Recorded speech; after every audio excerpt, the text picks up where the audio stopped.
computer-programmed reality.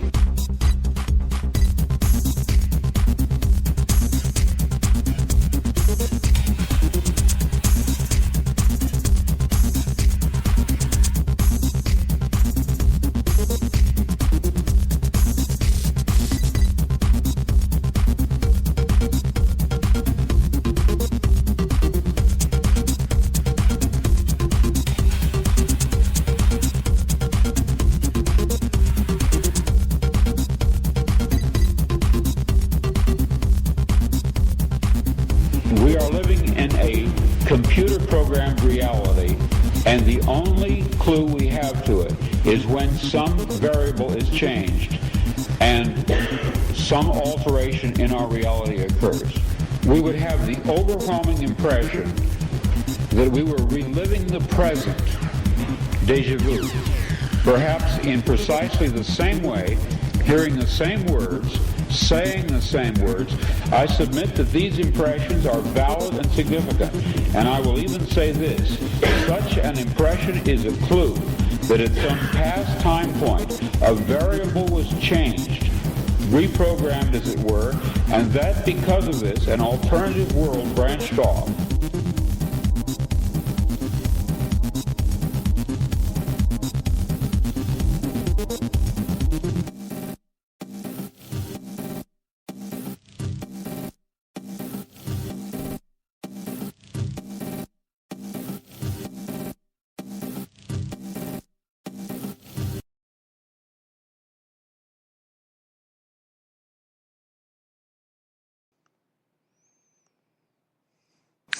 Hey everybody, Robert Phoenix here. How are you? What's happening?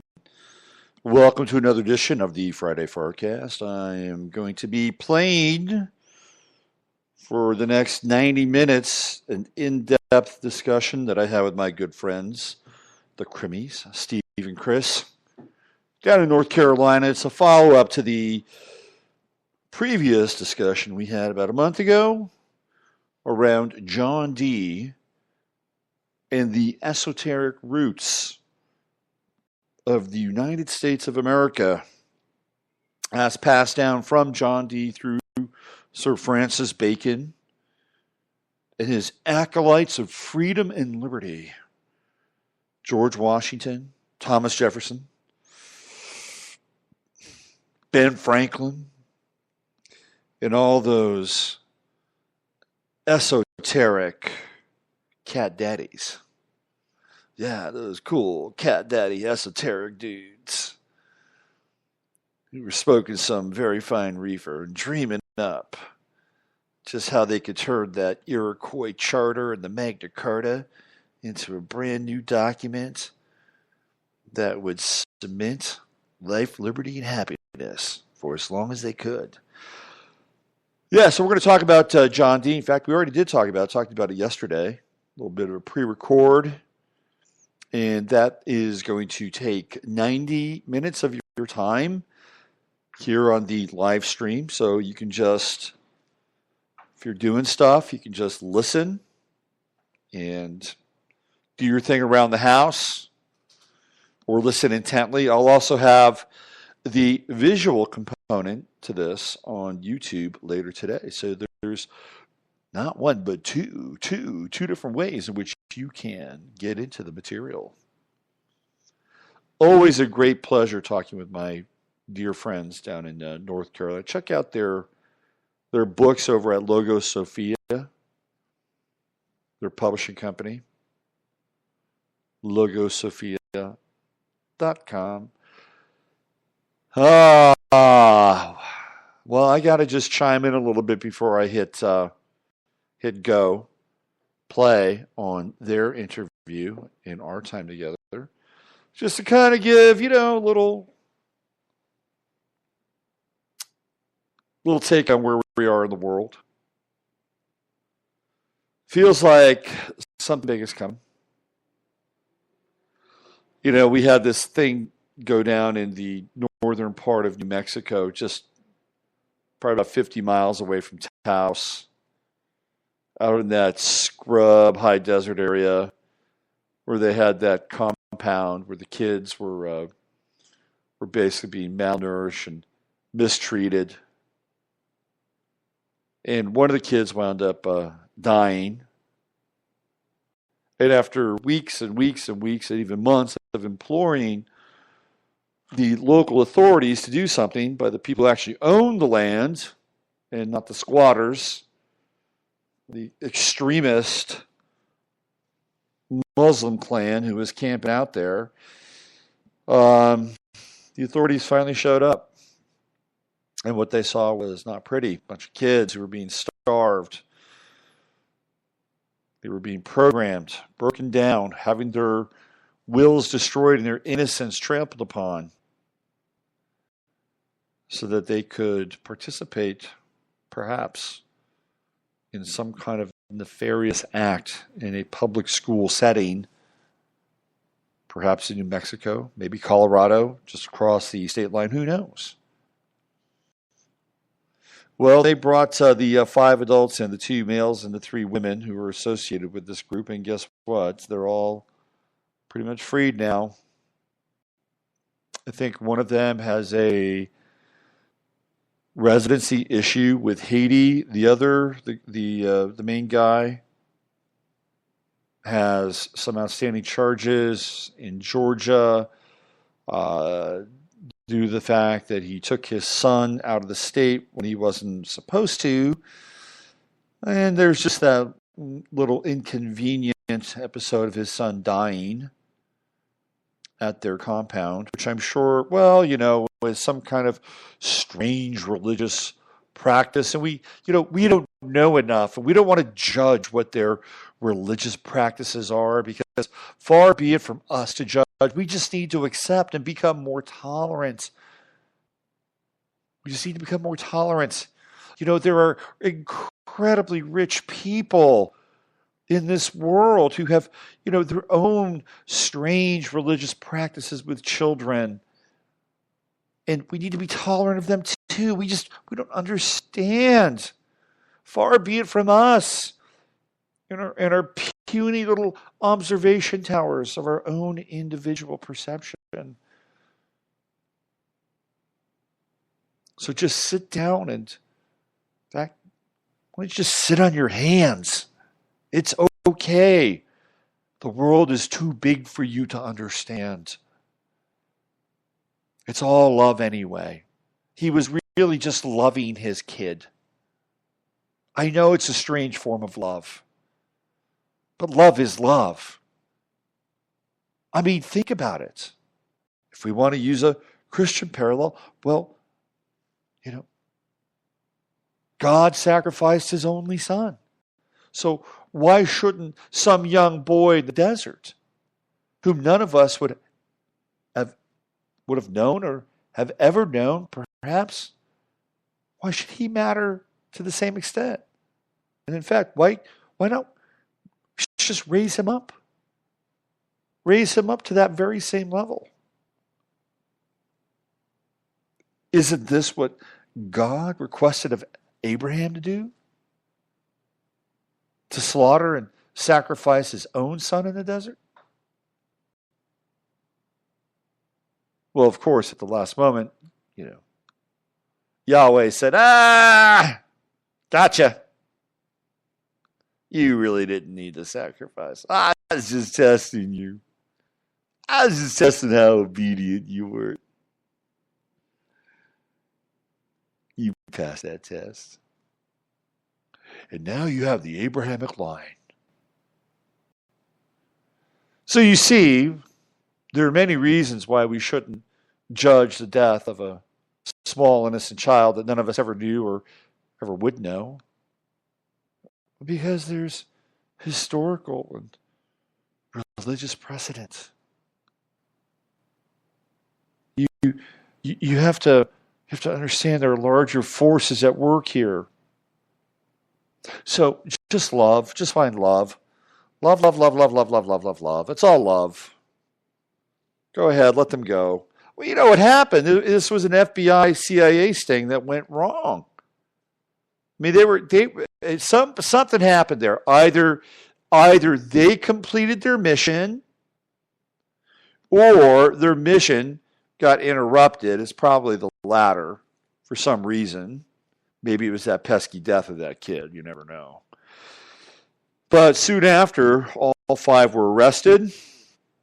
They went right back in there and bulldozed the entire compound.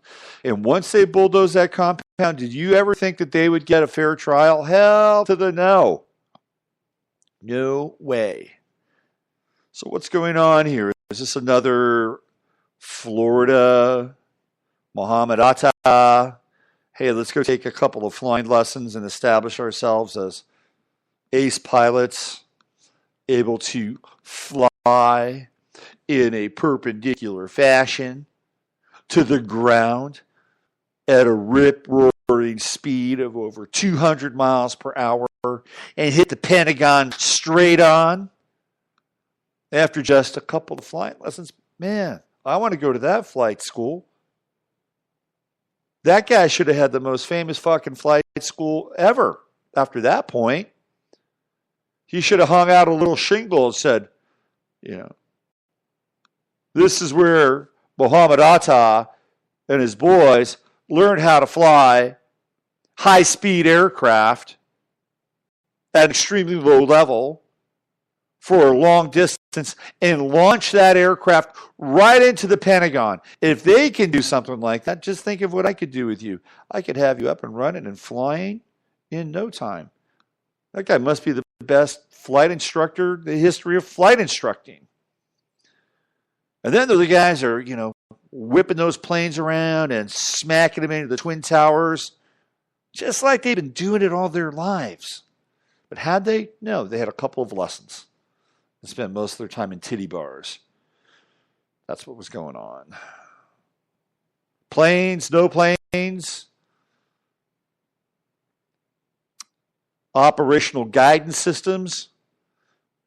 Operation Skyhawk, where a plane or a jet is commandeered by a radio signal,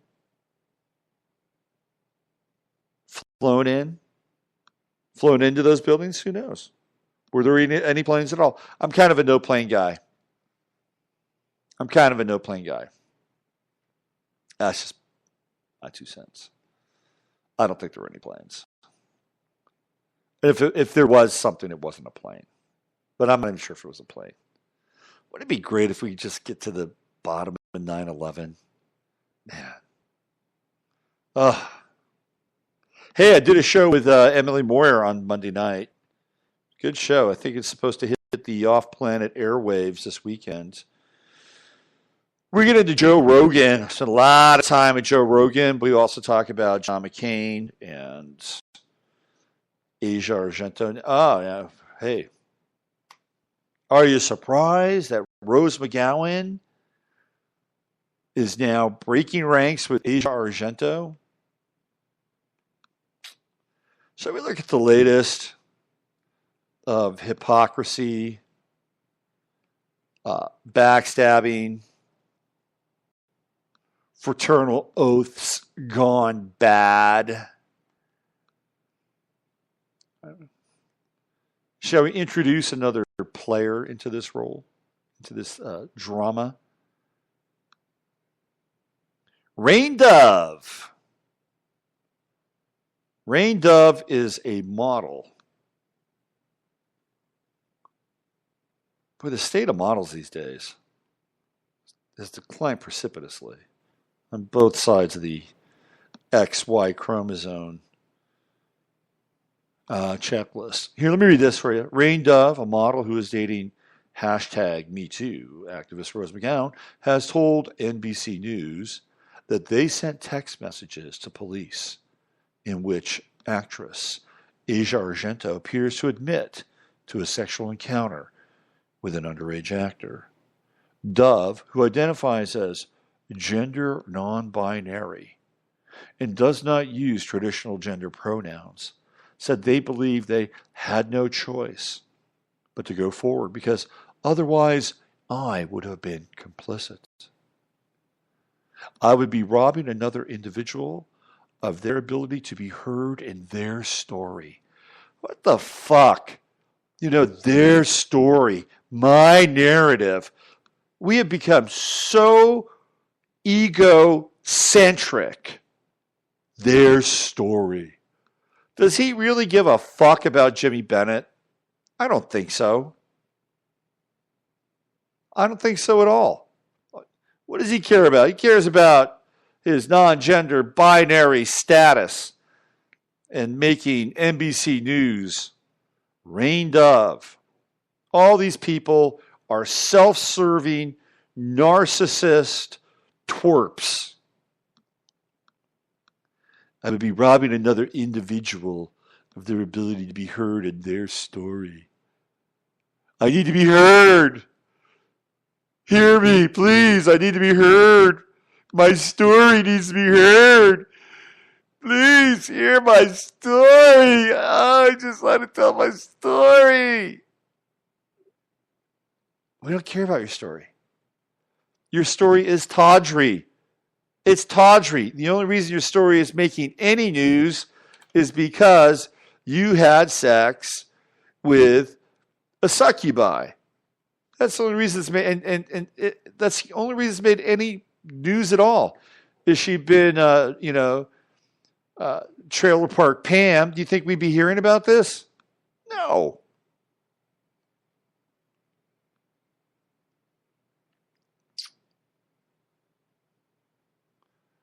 The age of consent in California is 18. NBC News has not reviewed or independently verified the documents. Argento, 42, who was widely seen as one of the leading voices of the hashtag #MeToo movement against sexual misconduct, denied the sexual encounter in his statement last week, saying, in part, I am deeply shocked and hurt by having read news that is absolutely false. Oh, fake news. How about that? But in one of the purported text messages, Argento says, I had sex with him. It felt weird. I didn't know he was a minor until the shakedown letter. So this is the source of the revelation of those texts. Bennett and Argento have not commented.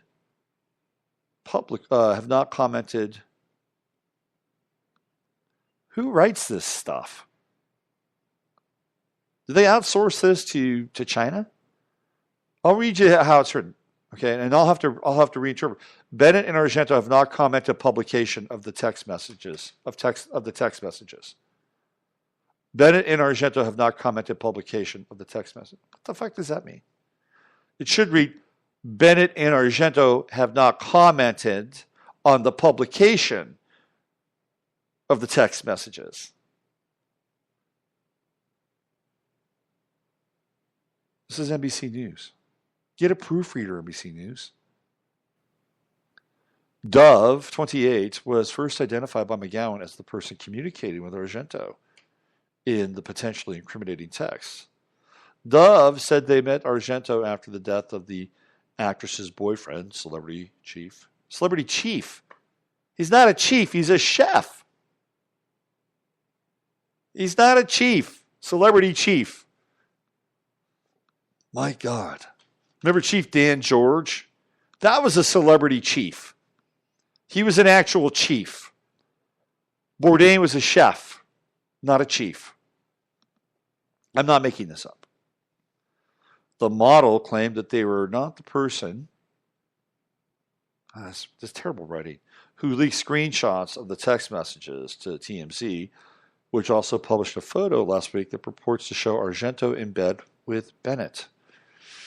The Times has reported that Argento settled allegations made in notice of intent to sue by Bennett, who is now 22, for $380,000. Months after she first leveled sexual assault accusations against disgraced mogul Harvey Weinstein, who has denied all allegations of non-consensual sex. He probably should. But in her statement, Argento claimed the payment was made by Bourdain in order to ease what she describes as Bennett's severe economic problems. Dove, who is also a vocal activist aligned with the hashtag #MeToo movement, told NBC News, hopefully healing can occur, rehabilitation, and Argento can go back to being an advocate for so many people.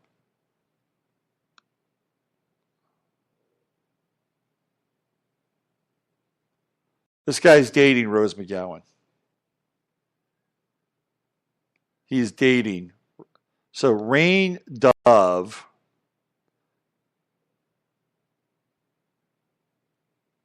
is now dating Rose McGowan. What a trio. Rain Dove, the model dating Rose McGowan. There it is. This is on people.com. This is what McGowan says. I'm not anti-Asia or anti-anything. Oh, this is Rain. He's not anti-anything. If you're not anti-anything, you don't stand for anything. If you don't stand for anything, you stand for nothing. Said the gender non-conforming model, who was introduced to Argento by McGowan shortly after the death of Anthony Bourdain in June. I just believe Jimmy Bennett deserves to have justice. And I believe that due process deserves to have. What the fuck is he saying here? I'm sorry. What is he saying? He has justice, right? I'm not anti-Asia, but he needs to have. What does that mean to have justice? Dove released an official statement on Instagram Wednesday. Ooh. Writing it was important to not overglorify or sensationalize the actions of any individual who comes forward with evidence because it is the basic thing one should do.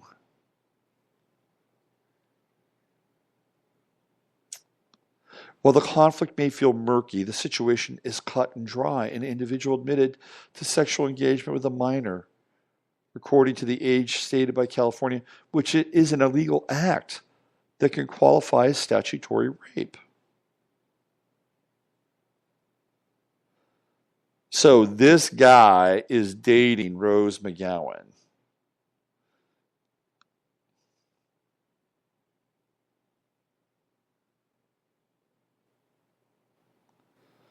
So he basically met Asia Argento. Let's see, Bourdain died, about 3 months ago? So he's known Asia Argento for 3 months. And Asia Argento, being the idiot that she is, gets into a text conversation with him and spills her guts and spills the beans about her stupid Jimmy Bennett. And because he's so moved, so moved, and the desire for due process to take place, that he must follow his conscience. He must. Oh, woe is me to have to print these texts and to send them to various newspapers. But as long as my name is attached, I feel strongly about my ability to do so with integrity. And please remember, my name is Rain Dove, and I am a non-conforming, transgender, non-binary human who's not anti-anything. Can you believe the world we're living in?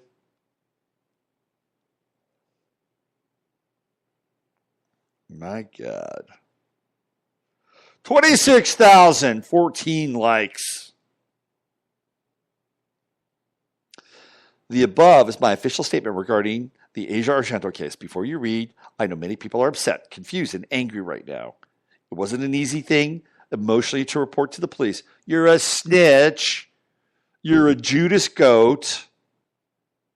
Okay? Yeah, did you have some legal kind of thing going on there? Oh, sure. But let's face it, you're now in People magazine, and before you're a fucking nobody.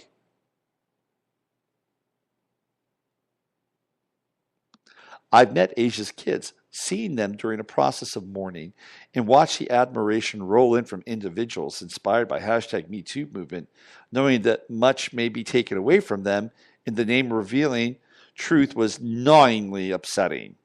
But the truth is the key to justice, to healing, to solving. It needs to be free. Free the truth. Just free it up. Truth be free. I'd hope to keep my name out of the press. Oh, sure. In conversation for this incident and simply let the justice system take its course. And allow Jimmy to have the tools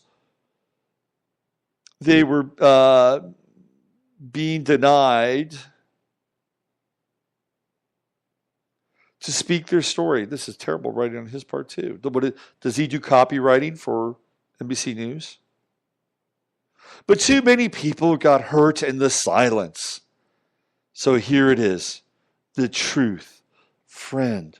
Blood relative. What the fuck does that mean? Blood relative? Did they do a blood ritual together? Are they related?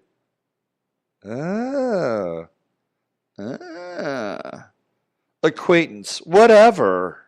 When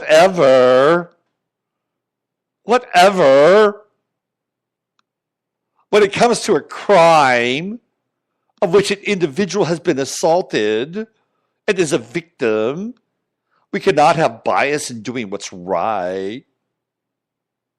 For those of you afraid to come forward, I love you. I love you. I believe in your strength. Please don't be silenced. You could save a life. What the hell is this? Oh, God.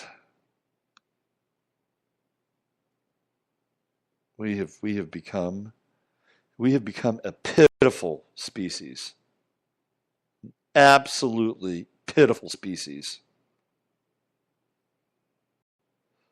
If you stand for nothing, you fall for anything. So true. Absolutely. This is from FOHAT. On the point of who or what wrote this article you were reporting, please consider it may be a bot writer. Free software has been available for a while. Yeah. Well, they better upgrade their bot because NBC News needs to get the latest version of news release 4.0. Terrible. Yeah, you could have a bot writer. Maybe you should have a set of human eyes to look at it just before you hit press. But see, that's the problem. Nobody gives a shit anymore. Nobody gives a shit. That's the issue. Nobody gives a shit. So if you want to hear more about the Asia Argento high strange, bizarre carnival, I think the interview piece that Emily and I did will pop tomorrow on Saturday or maybe Sunday. It's worth listening to. The Joe Rogan stuff is really good. Emily cracks open some really interesting nuggets in the second hour, which is the Patreon hour. And I get into John McCain's life as a husband of a wife whose father was a crime syndicate boss in Arizona for the Jewish mafia. And that's all laid out, so there's plenty to listen to with me and Emily. So if you want to get down and dirty, and there's some astrology in there too. I talk a lot about Joe Rogan's chart, which is quite interesting in a lot of ways. So we have the Asia Argento mess. Trump is still trumping through the dog shit of his sixth house. Open enemies galore. That Mars transit in Trump's chart is really something. December goes into his sixth house in Pisces. He's going to be on a rampage. You just wait. Just wait till that Mars gets into his seventh house. He's going to start firing people. Just watch. Just watch. And he's got to get through those midterms, too, in November. What a time, huh? Are we still celebrating John McCain's death? Oh, my God. What a hero. His mother's still alive. I didn't know that. His mother's like 102 years old. Oh, she's a maverick, too. Oh, yes, she is. He got his maverick name. When was John McCain ever a maverick? Does it qualify? Does being a maverick qualify you from like stealing from people through the savings and loan scandal? Does that constitute maverick status? Oh, he's a real maverick. Look what they did. Oh, they just turned a blind eye to that Glendale savings and loan. Oh, we look the other way. Go ahead, Charles. Clean it up. Take all that money. Yeah, they changed the banking standards for S&Ls and allowed S&Ls to invest people's money, which basically meant they allowed S&Ls to steal. They aided and abetted savings and loans to steal. And John McCain was part of that. Boy, that's a real maverick right there. What about his ties to Al-Qaeda? Does that qualify as maverick? Ooh, I'm going to be a maverick. I'm going to go over there. I'm going to start up. I'm going to start up a group. I'm going to start up ISIS. I'm going to start up Al-Qaeda. Mr. President. I think if I listened to John McCain for 10 minutes, I could probably do him. But that's a real maverick move. No, it's not maverick. Shit, Kermit Roosevelt did that in Iran a long time ago. The British did it with Lawrence of Arabia. The British created the Wahhabists. It's an old tactic. There's nothing maverick about it. You just take a page out of the imperialist playbook, create the opposition, and then manage the opposition, and hope like hell that the opposition stays on your side and doesn't start flipping scripts. He did that. He was there. Is that really maverick? No, it's not maverick. There's nothing maverick about John McCain. Nothing. Oh, he's a maverick. I remember, people were all excited when John McCain was running for president. I said, there's no fucking way this guy's going to win. In fact, he's there to not win. He's there to not win at all. He's there to look old against this young, good-looking, charismatic black guy. You know, Sarah Palin wasn't even invited to his funeral. Did you know that? She was not invited. Remember how he gushed? He gushed over Sarah Palin. Oh my God, he was so into her. She wasn't invited to his funeral. Man. Well, the one good thing about John McCain passing away is that it's kind of one less week on hating on Trump. Apparently something is going on with Mueller right now. Rain dove. God.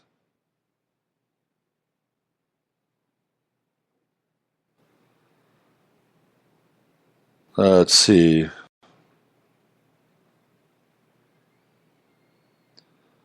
There was something that Mueller was supposed to announce today. Chuck Todd says Mueller may drop something big. I wouldn't miss work tomorrow. Well, today is tomorrow.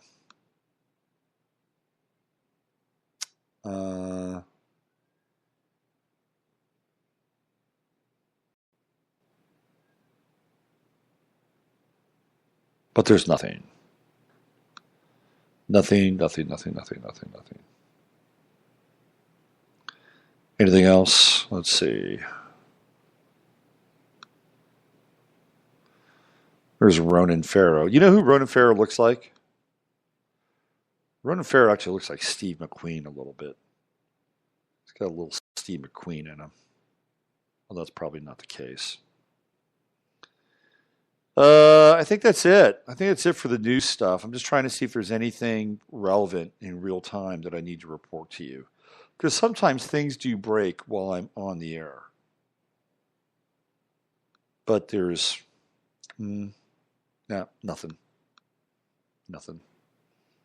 I guess if Mueller is going to break something, it'll be after the show. I'll check back in at the end. All right, why don't we transition here and let's get into the interview with Krys and Steve and myself, mostly just Krys and Steve. And Steve was really the pilot of this journey. So let's get into this. Again, I'm setting the stage. This is the two of us, the three of us from yesterday, and we're talking about John Dee Part 2 and a few other things that pop up along the way.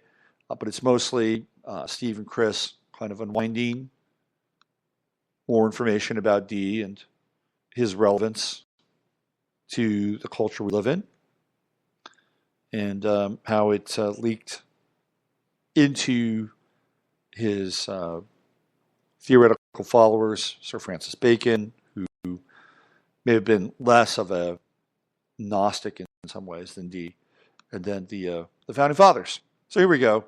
Me, Steve, and Krys yesterday.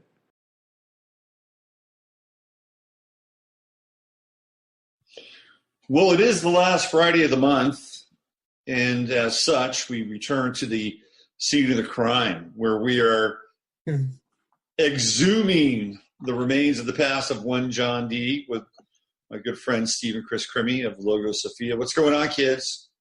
Oh, good to see you, Robert. Yeah. A lot going on.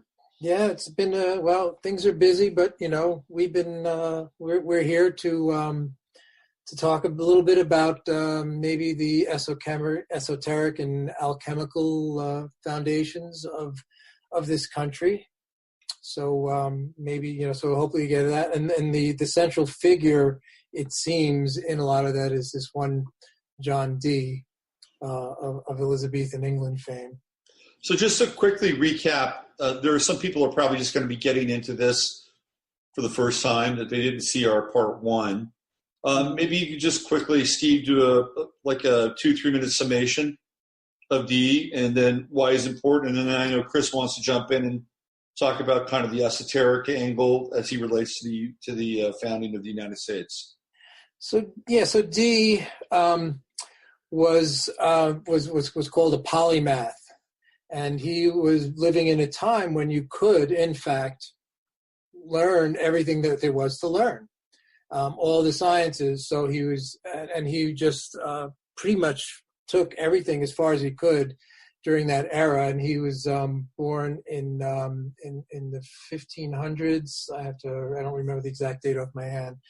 Krys could probably find it, but and he was a mathematical genius, mathematical prodigy. He was into cartology. He was into map making, and as many people were in that time, he got into alchemy, Hermeticism, Kabbalah, and a sort of a Christian version of the Kabbalah. And he was just absolutely brilliant. And I think he scared the bejesus out of a lot of people because he did have this sort of alchemical and a sorcerer's kind of thing about him. He was the template for Prospero in Shakespeare's Tempest, which came out just around the time he died. Tempest was 1610. Dee died in 1608. Born in 1527. 1527. So he actually lived a long life. He was initially a Catholic. He was actually ordained as a priest, but they may have been to spy on the Catholics under Mary, who was the predecessor to Queen Elizabeth, often called Bloody Mary because of her treatment of the Protestants at the time. And he had a really nasty bishop who was fond of doing the things they did in those days, drawing and quartering and all that lovely stuff. So he could have been a spy, because he was arrested and probably tortured at one point. But he was just really interested in learning, amassed the largest library known of that time, several thousand volumes, whereas the entire Oxford Library would be several hundred volumes. We had like 4,000 books. Yeah. So he was incredibly well learned, and what he ended up and a number of things that he did in pertaining to what we're talking about is justify for Elizabeth reasons and why that they should become England should become a huge power and encompass North America. And he was the one who invented the term British Empire. It was in one of his books. And he was just absolutely brilliant. And he goes through his whole life, and then there is this expeditions to settle the new world that he was involved in, and everything falls apart. And then he gets involved in scrying. And there were a number of people who were doing that, and he wasn't able. He reached a point where he said to himself, I've reached all the worldly knowledge and book learning that I can. The only way I can get more inspiration is from the divine. Now, how do you connect to the divine? Well, at that time, it was scrying and through angels, and there would be a particular glass. But he himself, through many attempts, was not really good at it. So he had a number of people who did it for him to various degrees of success. But then as everything falls apart for his establishing a colony in North America and also to find a Northwest Passage, he gives it all up and just focuses pretty much mainly on scrying when this interesting fellow named Edward Kelly shows up. And Edward Kelly was 26 years old when he showed up, so he was about half the age of Dee at the time. And they enter into a partnership that lasts something along 8 years. And we have some, not all, but many of the diaries that Dee kept of their interactions and their contacts with the angelic realms, which hopefully we can get a few tales in of, because they're just mind blowing. And then after that falls apart, he ends up with another scar for the last 15 years of his life. But at the end of it, he gets told to burn all those books, so all those diaries are gone from the last 15 years. So that's the quick version of John Dee. And so Edward Kelly was this seer who worked with him. So there's a picture of Kelly that I just put up there with that requisite long beard, with the ZZ Top thing going on. Right, way past age 26, and the beautiful hat. So we've been delving into this, I guess, because we're trying to. There's a bunch of things we've been noticing for a long time, and a lot of it is the inversion of the sacred, or the sacred tale right there, tale of the sacred. A little levity, right? And so something happened a little bit after this, but there was an attempt by a number of people, and we can bring Bacon into this and other people, to establish the United States as an alchemical place, an alchemical colony, hermetic, and I guess, can I just be really quick? The background to all this coming about was around the 1453s is the fall of Constantinople, and all these texts are coming out of the Greek world that hadn't been known in the Western Europe, especially Plato. And so Ficino in Florence is one of the people who's translating them. And then at one point this text comes out, and it's by Hermes Trismegistus. That was called the Corpus Hermeticum, the works of Hermes, and it's a series of books that are really the basis of this alchemy. And the main tenet of them is this: as above, so below, so that there is a connection. There's a macrocosm and a microcosm. In other words, the entire world is also embedded within the human form. Everything in heaven has its representation on earth, and everything is connected in that way. So this forms the basis of what goes on, of these alchemists that are starting to take this and run with it back at the time. And Paracelsus, of course, is a main figure in all that, and he was an alchemist. And in fact, Krys was making a little bit of plant alchemy today in the garden. Yeah, doing some flower essences, yeah. Yeah. So so tell them what you're doing. Oh, doing flower essences where you take the fresh flower out of the garden in the morning and you put it in very pure water in the sunshine, and it releases its potency into the water. And then you can take that and preserve that water with some alcohol, with brandy. And is that like the Bach flower remedy or something like exactly. that? Yeah. Yeah. Okay. Yeah. And there's a woman up in Virginia, Michelle Smallwright, has what she calls Paralandra gardens. Mm-hmm. And so she does this whole thing with gardening and using the flower essences. So I was just renewing, instead of paying her $10 a bottle, I was making my own. So there you go. Oh, yeah. It's so simple and beautiful to do it. You know, it's a really nice cottage alchemy. So what flowers were you working with today? Today I was working with summer squash and celery. I just had one little celery plant that went to flower in the greenhouse, and just this tiny little cluster of flowers, but that's enough. You just get in the essence of the plant. Great. And you try to do it early in the morning before they've released everything out into the atmosphere. Right. So it's already been sleeping overnight and everything like we are, you know, kind of concave. Right. And then it releases into the water. And zinnia too, right?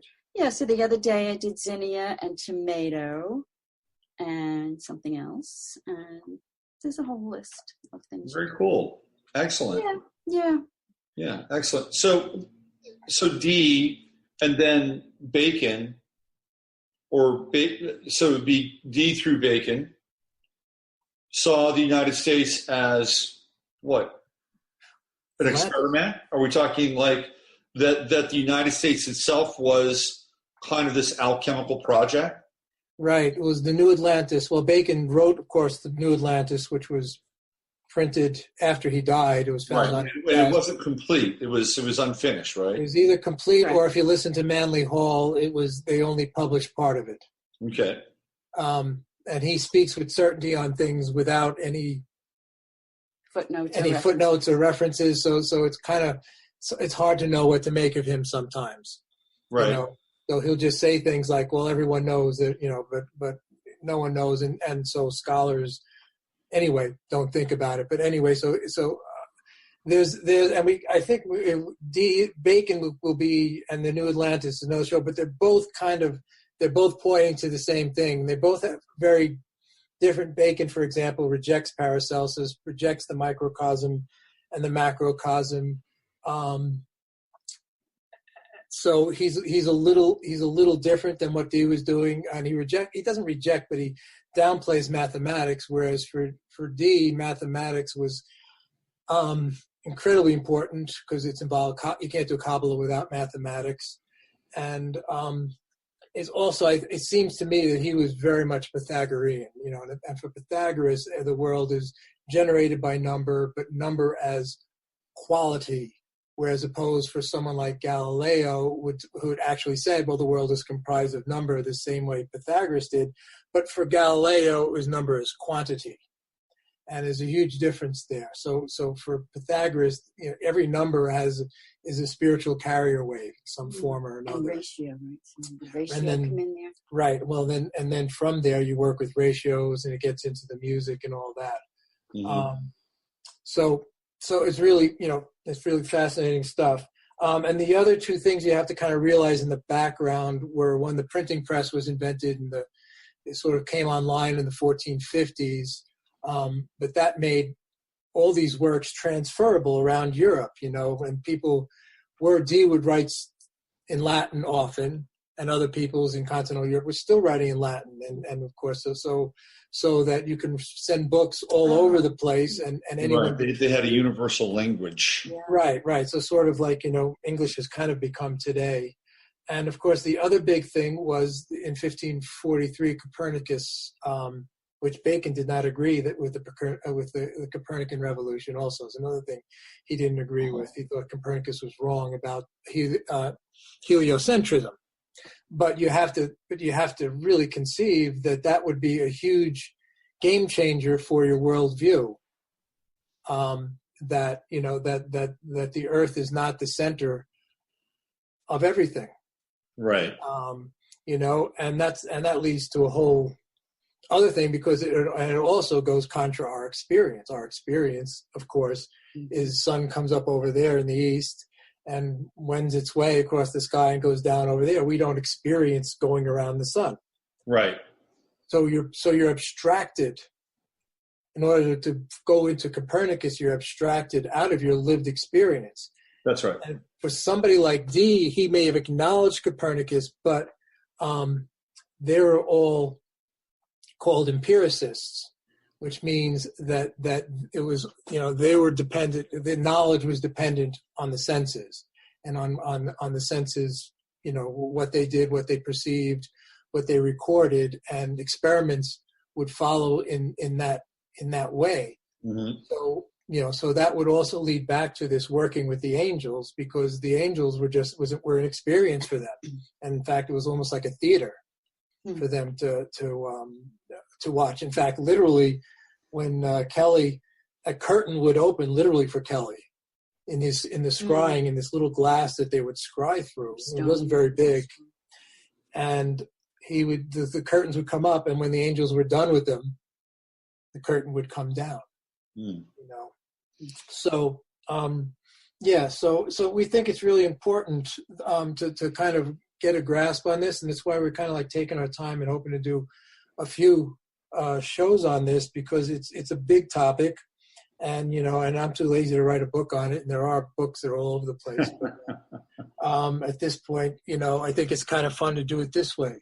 So and I think that we've been feeling like everyone that we've all been under assault as Americans. Just that the whole concept of America now has been so sullied, and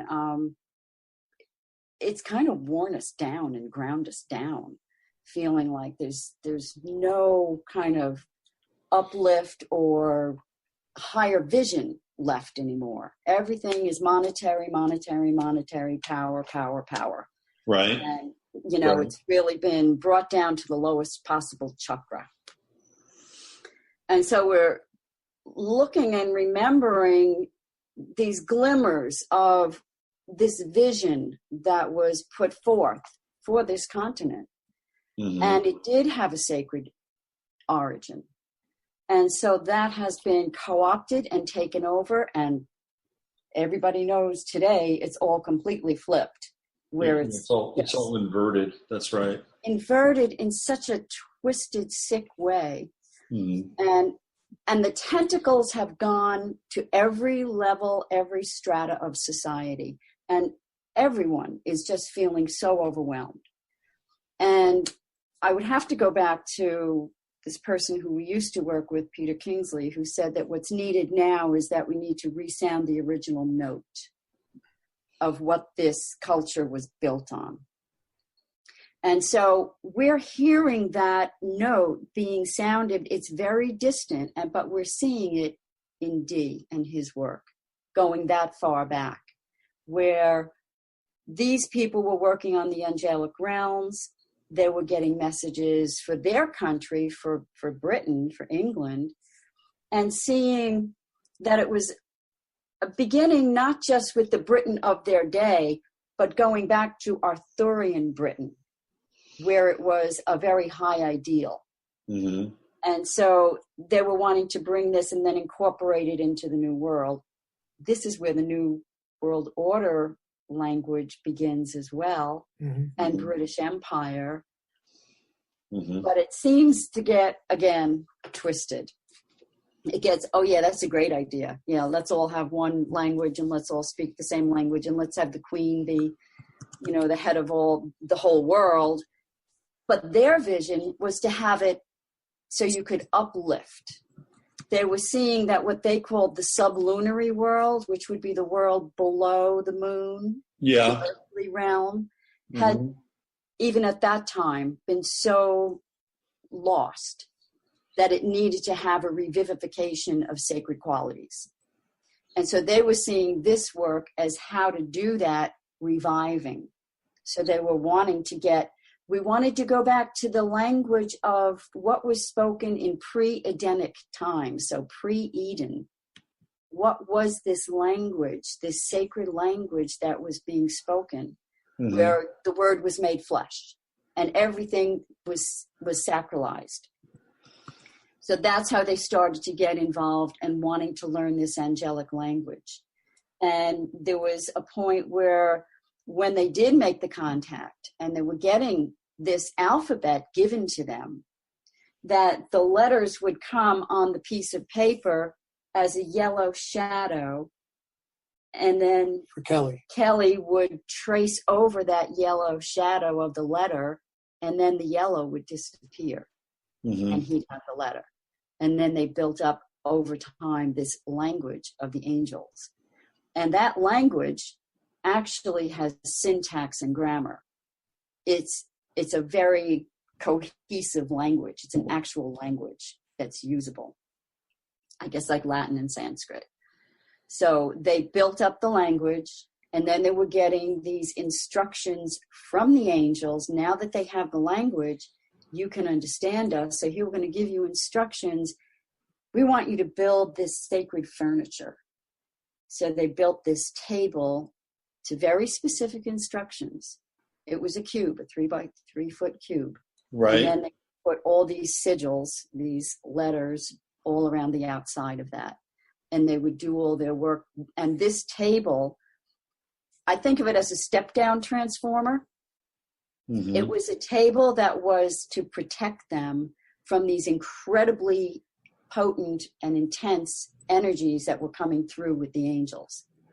So it was a buffering tool for them, so they could be protected and not be completely disintegrated by the interaction with these high beings. And there was some wild incidents, things that took place, where the angels, they didn't like Kelly. And it seems that Kelly was kind of screwing around on the side and not doing just all good work. He was kind of going outside the ballpark and, doing some work with the darker forces. And I guess the angels knew that, but John Dee didn't know that he was doing that. But what would happen every once in a while was they'd beat him up. They would physically harm him. They would beat up Edward Kelly. Edward Kelly. There was one incident where he had the scrying stone, and an angel thrust the sword out from the scrying stone and into his head. And Kelly then started complaining of having, it felt like there were little creepy crawly things inside his brain. And he actually had this physical reaction to what had happened. And then there was another incident where he saw 3 or 4 of these small creatures who were earth elementals, like what we would call gnomes, or in German, kobold. And they had shovels, and they were walking along. And they started to attack Kelly. And they were hitting him with the shovels. And Dee was trying to help him. He started trying to protect himself. He picked up a stool to try to hit them with it. And they broke his arm at the wrist. Wow. And then Kelly, John Dee was able to go and get a wand. And in the name of Jesus, he got rid of these kobold creatures, these gnome creatures who were attacking Kelly. But poor Kelly used to get the crap beat out of him physically. So there was all this kind of crazy stuff going on. But ultimately, all that did quiet down, and they were able to get messages come through and get instructions and proceed from there. And, But Kelly was the guy who was the master scryer, and he could actually, He was actually the main summoner, right? Is that correct? Yes. And the reporter, and Dee was basically the interpreter. I see. He would write everything down that Kelly would be describing. Dee, it's kind of unclear how much Dee saw, but for the most part, I don't think he really saw with visually anything. No. But he felt things going on. Mm. So yeah, and Kelly had been a counterfeiter and had his ears clipped from that. Clipped, by clipped, we really mean like cut off, clipped. Yeah. So he always had a hat down over himself. And then they eventually take it on the road, really, and go to Poland and eventually to Prague. Right. Where, was it Rudolph II, I guess, was the...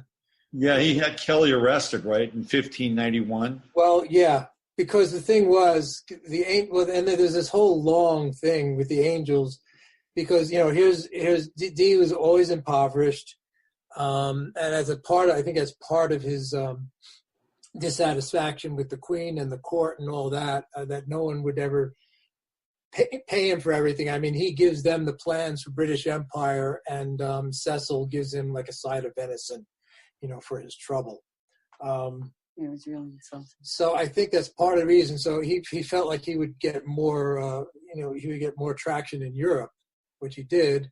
But as they were going along, they went to Poland, and there was this whole incident with this Prince Lasky, and the things with these angels. So this also cross-references back what we were talking about with the establishment of empire, is that these angels were always not only talking about the apocalypse and the second coming that was imminent, yeah, but they were also they seemed like they were trying to manipulate political events in Europe through Dee and Kelly, right. And so they would encounter this prince, and they say, well, maybe we can use this guy, to further our aims. Right. Well, they also thought that if he went back to England, that England would then have his services, right?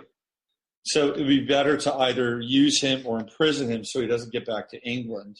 Right, because he claimed to have the secret of making gold, and they always wanted it. So what do they, what do the potentates want? They want, they want it for the gold. They're not looking for when he couldn't do it, they locked him back up again, right?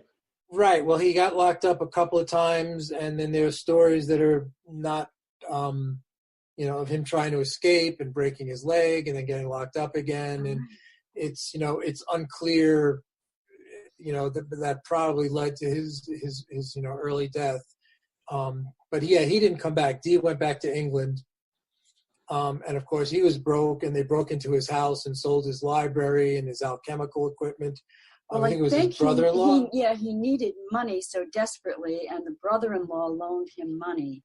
So he was indebted to him. So while Dee was in Poland and Prague, they ransacked his house and completely stole his library, stole the books, which were later recollected and reinstated to him. Yeah. But they just completely trashed his home while he was away. Yeah, and but you figured there weren't too many people who could be able to use his books anyway. Well, I'm not so sure. I think he had so many visitors to the library, right? It was even a lending library. Mm-hmm. He was very generous and let people come in at least and use the books in his home. So a curious thing about the angels too is that they apparently had read Dee's library. So they, especially in the beginning, they would make references to books or symbols that were in his books from other previous alchemist types like Agrippa, people like that. And so you're trying to get at, for Dee, the angels were real. They were actual. There were times that demons came through that were supposedly there to test them. There were times that the angels came through. There are times that they had to figure out the difference between them. I have to tell you, the angels don't come across very well. I had some people reach out to me after our last time together, and they asked me if I thought that John Dee and Edward Kelly were sorcerers, which is whether the angels were satanic. And I thought that, well, this is an interesting question. It's very relevant. Well, I mean, from what I know about, these processes, not that I've ever partaken in them, but it's not that hard to get, to summon kind of one of these lower level kinds of beings. Absolutely. It's I not was that really hard. surprised because I did not expect that. I thought, oh, angels, angels are good, demons are bad, right? But it seems like they really messed with their heads a lot, and they tested them a lot.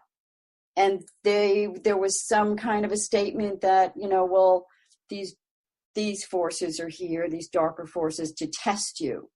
And if you pass the test, then, you get elevated. We'll give you more information. We'll give you more, yeah. Yeah. We'll give you more. But I ended up getting a not very good feeling about the angels themselves. I'm like, so the angels don't come off. Like no, I mean, that's kind of what I've heard, that they're, they're not very nice. They don't have that angelic sheen, I think that people have been handed a hallmark, saccharine kind of treacle vision of what angels are. They are powers.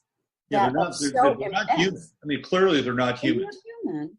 No. Yeah. And that's why they needed this step-down transformer, the sacred furniture, so that they didn't get totally fried when they were working with these forces. So they had the sacred table, which was a protection against that.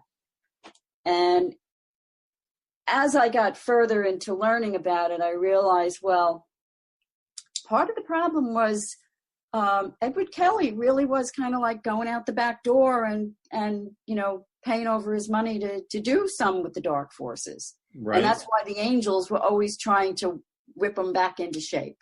That's the impression I got. So it sounds like Edward Kelly was making deals on the side, right? It really was. Up to a certain point, yeah. Then I think he finally learned his lesson. Then he kind of capitulated, and of course the summation of it was at the very end. There was the angel that told them that they had to swap wives and sleep with each other's wife, which made absolutely no sense to me. It made no sense to them either. Isn't that what happened to Mike Kekich and Fritz Peterson? Yeah, Mike Kekich and Fritz Peterson. Yeah, and I can't remember. I think it was Kekich and Peterson's wife that ended up getting married and staying together. Yeah, that always happens when that old wife swap thing happens, right? Yeah, I wouldn't. There's like one couple. Yeah. By the way, people who don't know what I'm talking about, there were two baseball players, pitchers. Yeah. I think they both played for the Yankees and the Indians. Isn't that right, Steve? So they're both at the time. They were both on the Yankees, I think. Yeah, and I think they both got traded, didn't they? After that. Mm-hmm. Yeah. So these two baseball players back in the '70s, when it was the Wild Wild West in baseball, the '70s. You had guys like Doc Ellis taking acid, throwing no hitters, and throwing a no hitter. Yankees swapping wives. It was a very different baseball landscape. I remember that. Yeah. So this is what they were told to do. They didn't want to do it. They did. They fought it tooth and nail. Actually, took the longest. To their credit. Yeah, took the longest time for Dee to convince his wife. She was completely unglued when she heard it. And when it came to the actual doing of it, apparently Kelly and Dee's wife consummated something which may have led to a child too. That's unclear. Oh, so Edward Kelly and Dee's wife hooked up. Oh, okay. Right. Dee slept but did not have sex with Kelly's wife. In fact, Kelly apparently didn't even want to get married. It was right in the beginning when the angels kind of ordered him to get married. And so I'm sure, and this is all in, Dee's household. Dee's got a bunch of kids, and, his wife is dealing with the household. And here's, Kelly and his wife, and she doesn't want to be there, and nobody wants to be there. And, poverty stricken. And they're just trying to, make ends meet and pay off everything. So it must have been, it must have been quite a scene. How would that conversation have gone? It's like, right. I need to talk to you. we had a very interesting session with the angels today. And, They said that you need to lay down with Edward. Right. Yeah. Lay down? I'm sorry? What do you lay down? As in husband and wife. Yeah. And She freaked. She did freak. And consider how, and talk about, Fritz Peterson, Mike Kekich and their wives, and how big a deal it was then, right? You can imagine how much a big a deal it was at the time for those people, because it was I think it probably could have gotten locked up. Yeah. And I really haven't figured out what was the point of it all. Yeah. Did you get any inkling from? No, they just said it was a test like Abraham and his son Isaac. His son. Okay. So that was the angel. I think Kelly made it all up, and because he just wanted to sleep with John Dee's wife. There you go. But she would have been considerably older than him. Well, maybe not, because she was much younger. She's Dee's second wife, Jane, and it was really apparently it was a real love match. Apparently, it was a really good relationship that Dee had with his wife up until the very end. It's like I said, everything with the angels is up for grabs as far as interpretation. So what were they really doing? And I just want to read this one thing, because at one point the supposed fake angel comes in. They didn't know it at the time, but the later angels said it was fake. But this later angel gives them the message that, one, there is no sin. Two, the soul goes from body to body, as in transmigration or reincarnation. Adam and Eve is not history, but an allegory. That there have always been the same number of humans on earth. And you shouldn't pray to Jesus or the Holy Spirit or pray straight to God. And, so it was just kind of interesting, because, I would, agree with some, I certainly agree with that there's the no sin part of it. But sin, of course, was huge in what they were doing. The whole point of doing alchemy was to purify yourself. I mean, there's two aspects. There was the self purification through the activity of alchemy. There's actually three activities. This is the microcosm macrocosm thing. So there's the purification of the self, purifying your soul for and in this case it's for the second coming, which was huge. And there's all these portents, and we can get into that. Then there was the social cleansing, which is the angels saying, well, let's get this prince to, do this sort of thing, and try to cleanse the social climate and to make a world that is more appropriate for the second coming of Christ. What did I say? There's that, the social, and then there's the material. When you're working with the materials themselves, there's always a purification element. That's part and parcel of the alchemical equipment, purifying elements to get down to the pure gold. And I think all of this work was to bring about the New Jerusalem to revivify this sublunary world. So ultimately, their work had a higher aim. It wasn't for personal gain on any level. It was really for the upliftment of all of humanity. And what happened every time they asked the angels for help? For money. Yeah, so the angels would say, well, you have to build this new table. And they're broke. So they're like, please, sir, could we just have a few farthings, And then the angels would be like, God, you humans, all you think about is money and materialistic things. No, go away. No, you're not getting it. So they would just banish them from the session. So the angels had no concerns about material things. No just do it. Don't bother us. Get it done. Not my problem. Just do it. So the whole thing is wild. And maybe we should just finish with the best story about the angels in the books. You love that. Okay, Steve's just been really bugging to tell this one because it is delicious. I want you to tell. No, you go ahead. You're better. You know better. So they're in at this point. They've kind of gotten to Prague, and then they're back in what happens is they befriend a priest, and this priest and he gets involved in the scrying, and he was kind of a, let's say, sort of a kind of a non-traditional friar, and he's interested in what they're doing. But what happens is that the angels take him under their wing, and they say, yeah, but, you really have to stay with the church and confess everything. So for him, that meant to confess what Dee and Kelly were doing to the local bishops and things like that. And so, of course, the bishops are saying, oh, really, we're really interested in what you guys are doing. Can you do a demonstration for us? And oh no, even better. And so Dee and Kelly say, Dee says, all right, we'll just come visit, we'll have a chat. And they go, and Kelly just goes off. the beans, right? And he just goes, the church is the the Pope is the Antichrist. The church is the most evil thing in existence. Probably right. And he just goes off on him, and Dee is like, oh my God, And so, they don't do anything at the time. And then they said, oh, the Pope wants to meet you in Rome and see this scrying thing. And they said, all right, well, we're in trouble now. So the angels say, because, Dee's got, volumes, like 12 volumes of these, of these like diaries, diary, of these spiritual diaries of the scrying. Journals. And so they tell them, say, guys, if you don't burn these books, they're going to take you and kill you once they see what you've written in these books. So they do that. They go to the fireplace in the place they're staying in Germany at the time, and I forget exactly where. And they go to the fireplace. They burn all the books. A month later, one of them is looking out into the garden, and they see this like funny-looking gardener out there, and he's clipping some trees or something like that. And like, who's this guy? I forget who it was, but I think it was Kelly sends his wife out to go see who this guy is.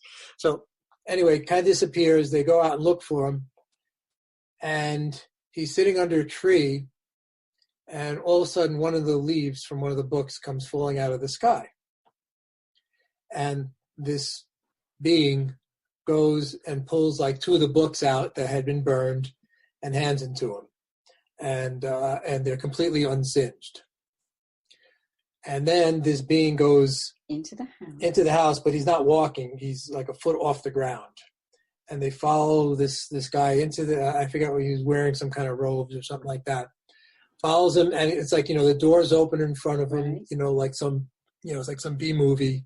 And he goes up to the fireplace where they had burned the books, reaches. There was a brick missing. There's a brick missing right behind it. And the light was shining through where the brick was missing. Yeah. He reaches his hand in, and one by one pulls out the rest of the books. That they had seen themselves burn. Wow. So they got the books back. And so these are I forget, it was like about a dozen of them or something like that.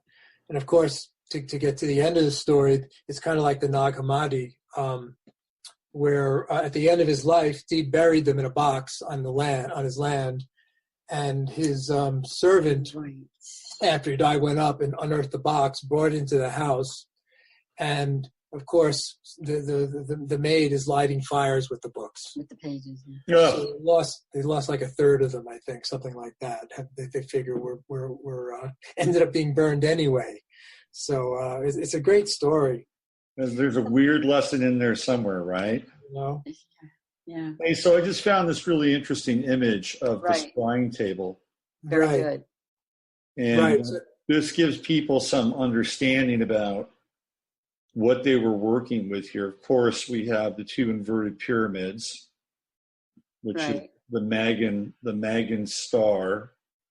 Right. And the glyphs or sigils. And it's also reflective of, as we said before, the as above, so below, the right. two interpenetrating movements going up to the spiritual and coming down into material. And of course, we're in the middle. And then the human is in the middle. Yeah, we're the place where all that happens all right. the time. Right. So yeah. So, and so all these sigils come through, and apparently the people who work with this, like Jason Louv, whose book on Dee we've taken a lot on, yeah. But I have a complaint about the book in that he talks too much about Aleister Crowley for my thing because isn't Crowley like one of Dee's kind of spiritual antecedents, right? I mean, well, Crowley actually thought he was the reincarnation of Kelly. Oh, of really? Kelly. Well, that kind of makes sense, right? Yeah, that It does make That sense. does. But the dark side of Kelly, I guess. But anyway, but that's an example of taking. But apparently, this language works. But what was Crowley doing it for? And then of course the guy you talked about in your show there, was it Parsons, Jack Parsons, right? Jack Parsons. So they were kind of involved in this. Well, Parsons and L. Ron Hubbard could theoretically be the modern Dee and Kelly. Mm. Yeah, and again, from my point of view, it's an inversion of the spiritual. Yes. So at a certain point in time during this period, that there was this idea that Hermetic philosophy and sort of Judeo-Christian magic were kind of one and the same. They were not contradictory. Mm-hmm. Like, how has that worked out? Well, because in Kelly's mind, he was a devout Christian, and he was doing this to get closer to understanding what God wants in this world. And also you have to look at the time in the 1570s. So let's say he meets Kelly in 1582. So a few years before that, there was a supernova that was in the sign of Cassiopeia for 17 months.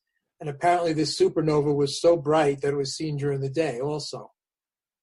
So there was these signs. There was a comet in 1577, and then there was the what's called the conjunction of Saturn and Jupiter in 1583, which supposedly was the same conjunction that happened at the time Christ was born. So for these people, these were all portents of the second coming, and they were trying to purify the world themselves to make the second coming more possible. In other words, it wasn't just like Christ was going to show up and sweep away, all the bad people, and then everyone else was going to go to the fifth dimension. They had to do this work. So that was so their alchemy was always under the guise of doing it to support this idea of the second coming of Christ. And this whole support of Elizabeth, and he had the vision that Elizabeth should be the head of this, what they call it Pan Sophia, like all wisdom, and that somehow you could make an umbrella, sort of a Christian umbrella that would encompass all the world's religions. And for Dee, Elizabeth was supposed to be the head of that. Yeah, wasn't there that illustration on the front of cover of one of his books where she's at the helm of this ship. Right. And it's filled with symbolism. So, you'd have to look at it. We'd have to put it up, and maybe next time we could talk about it. But she's at the helm of this ship that's ushering in this new world. And she was also into alchemy as well. She practiced. And yeah, she was into the optics and the I don't know about the scrying, but certainly the alchemy. And Dee considered her to be absolutely a genius. And she was very much involved in the work. She worked with him at some points in his laboratory. So she was very much interested. And she would show up at his house, and he would explain his works to her and things like that. So they had, they had a working relationship of some kind. Yeah. So he writes a couple of books in the 1570s, a series of books. One of them is called The General and Rare Memorials. Another was called Limits of British Empire, and that's where the British Empire comes from. And one of the aspects of this book, of one of these books, is so he does the justification. So it's weird. It's weird. You would think that they just these world kings and queens just go over and take something, but they felt like they had to have this justification. They actually did. So for Elizabeth to rule North America, there had to be some precedent there. So so Dee in his youth was really good friends with Mercator, who was the famous map maker. Right. And he had all the best maps, and he actually invented the globe, really. And Dee was the only person in England who actually had globes from Mercator. So he goes and and Mercator gives him some information about Arthur establishing legends of Arthur establishing some places in America, in like Greenland area, and then also there was St. Brennan, an Irish guy who supposedly established something, and then this one in the 1100s named Marduk. So Dee writes this whole book with his whole series of justifications of why Elizabeth should take over North America. And then he also says, in order for the British to become an empire, you have to build an enormous navy, to combat, all these other forces, and especially the Spanish and the French at the time. So the weird thing is, of course, they all tell Dee, forget it, we ain't going to do this, you're nuts. And then, of course, a few years later, when like he's not looking, they do it. So it's kind of weird. So he never got credit for it, really, in his time. Right. The one that establishes all of it, and it's also in these books where he starts calling America Atlantis. And actually, in these books, according to Dee, were dictated to him by the angel Michael. So, by the way, it was the angel Uriel that told Dee and Kelly to swap wives. Oh, good. Yeah. So those are like big angels. Those are like main Uriel, Michael, Gabriel. Gabriel is also the one who dictates the Quran to Muhammad, and also the one who the Annunciation of Mary. And so he's a messenger. Yeah. So these are the big angels, and each angel handles a certain epoch. This is a really interesting painting too, because they've actually done an X-ray on it, and around the flame at the bottom, underneath this painting, there's a circle of skulls. 3, right? Is it 3? I think it's 4 or something, but I can't remember. But anyway, so actually underneath that painting, and no one knows exactly why, and it's not of the period. It's from the 1800s. The painting is. Yeah, the painting is. But yeah, there's actually a series of skulls under there. They've done the X-ray work on it, so that's kind of an interesting sort. From that actual physical location. In this painting, underneath this painting are painted skulls. Oh, I see. Yeah. Underneath the painting itself, there are 3 skulls. Yeah, you know how they do the X-ray. Yeah, sure. Interesting. Yeah. Oh, wow. Yeah, so that's a whole other mysterious thing, or and I know nothing about the the artist who painted it. So Dee is basically giving Elizabeth justification to establish this new world, this new Atlantis, this new world order, and this, what we said, like Krys said before, this New Jerusalem. And of course, New Jerusalem is again hooked up with the Apocalypse of John, which was looming over everybody because they were all expecting the second coming. And the angels were constantly talking to Dee and Kelly about the second coming. And they kept on saying, one of the things they kept on saying, it'll happen in 88. And he always thought it was going to be 1588, and they never clarified. And then I think by the time 1588 passed, I think he had enough of it.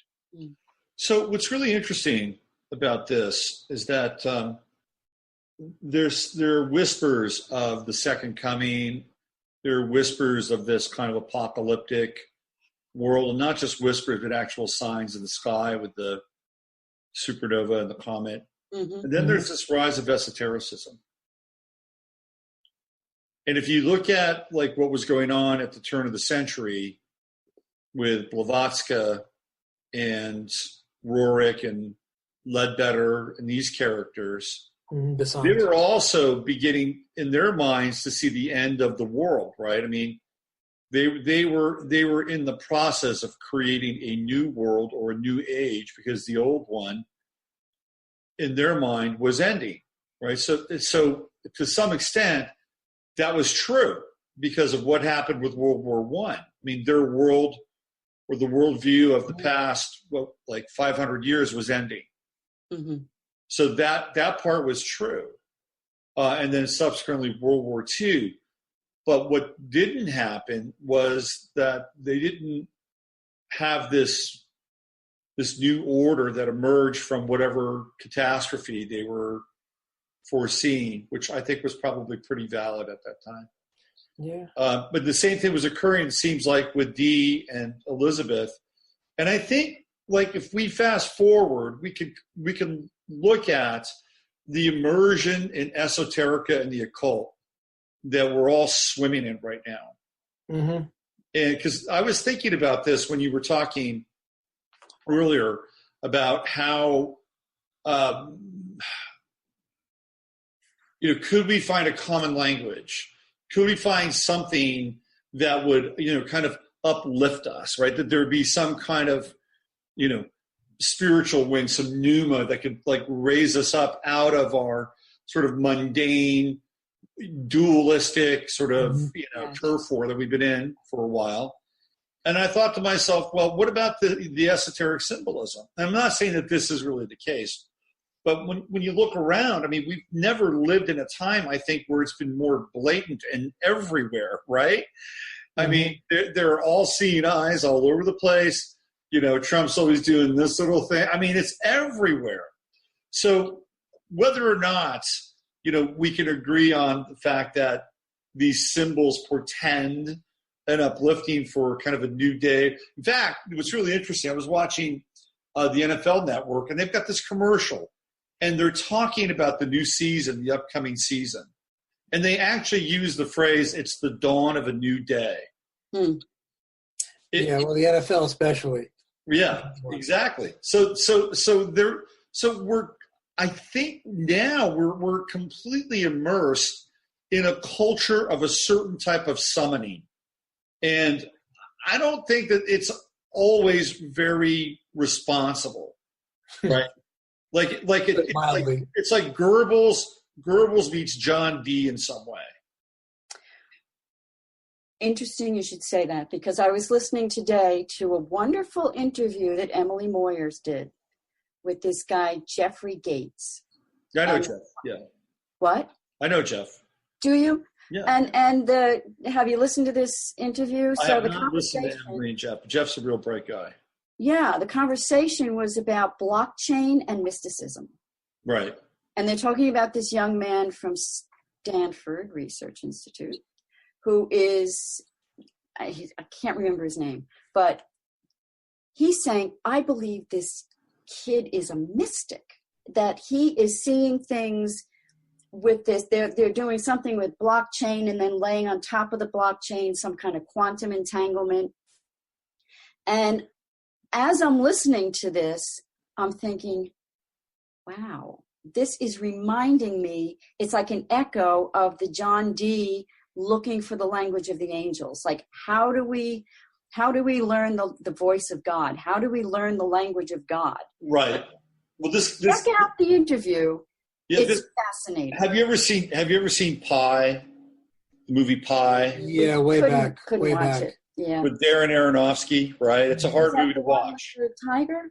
No, that was that was. That's the life of Pi. Pi is Darren Aronofsky's first movie.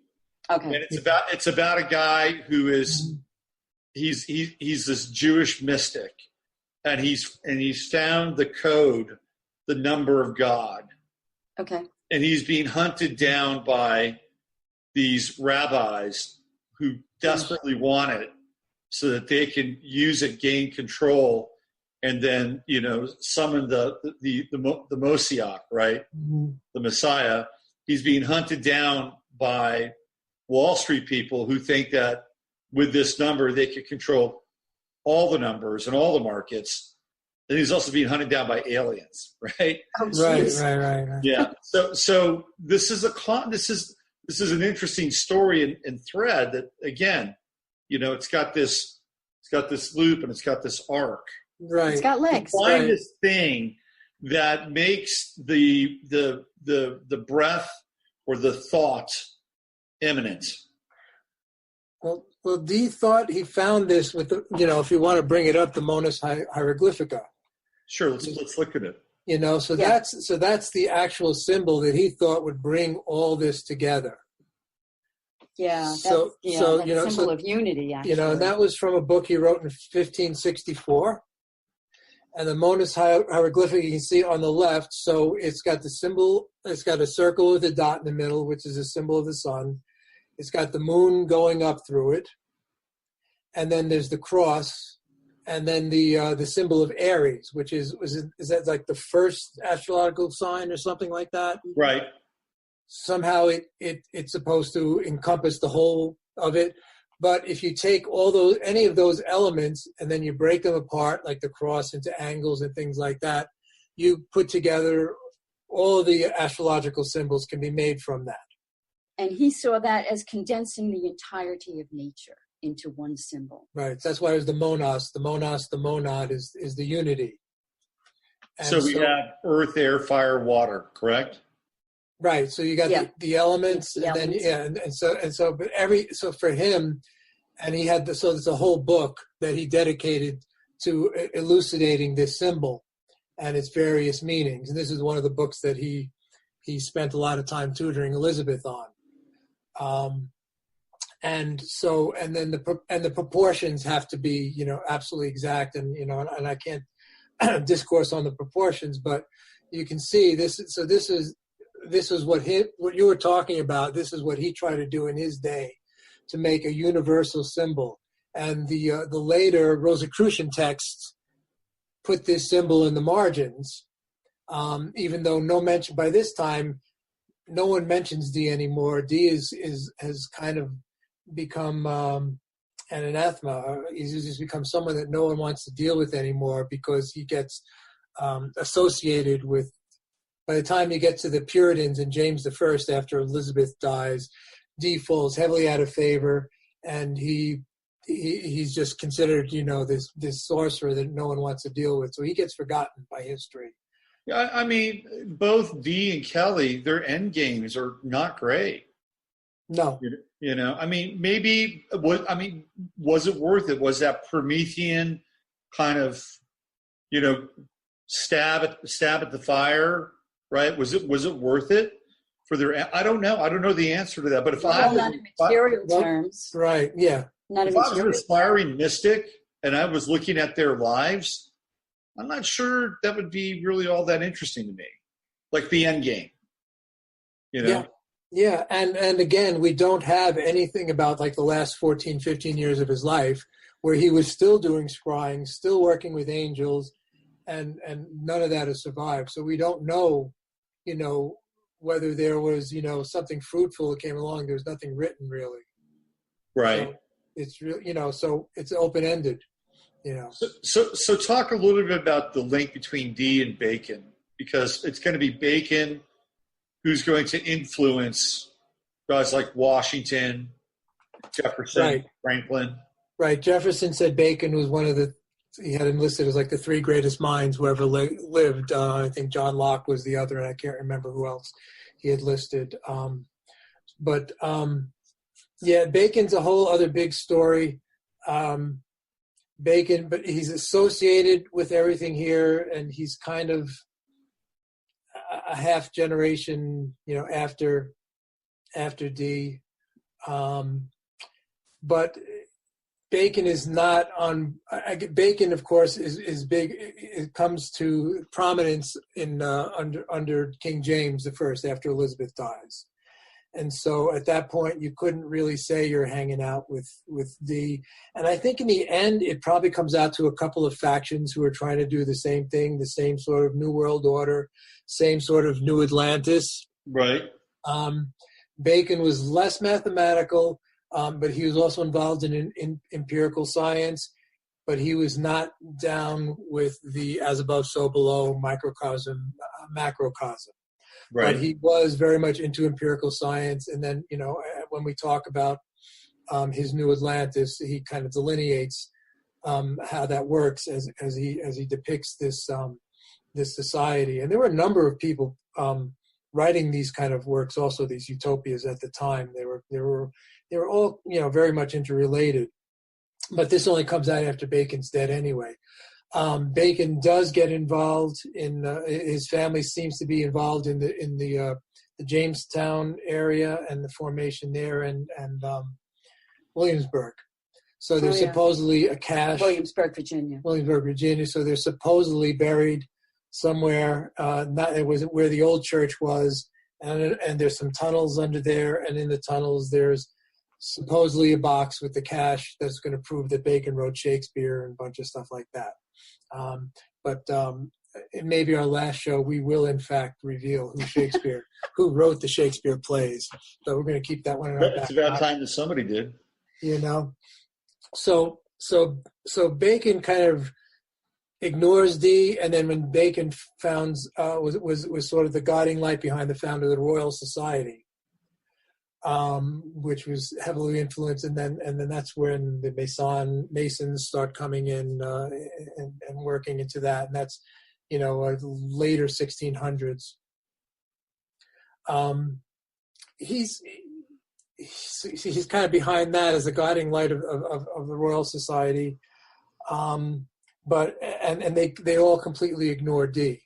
Mm-hmm. And someone like Francis Yates, who's considered by me and probably a lot of people the greatest scholars of Elizabethan England and Elizabethan traditions and the magic system and Hermeticism. She wrote a brilliant book on Giordano Bruno.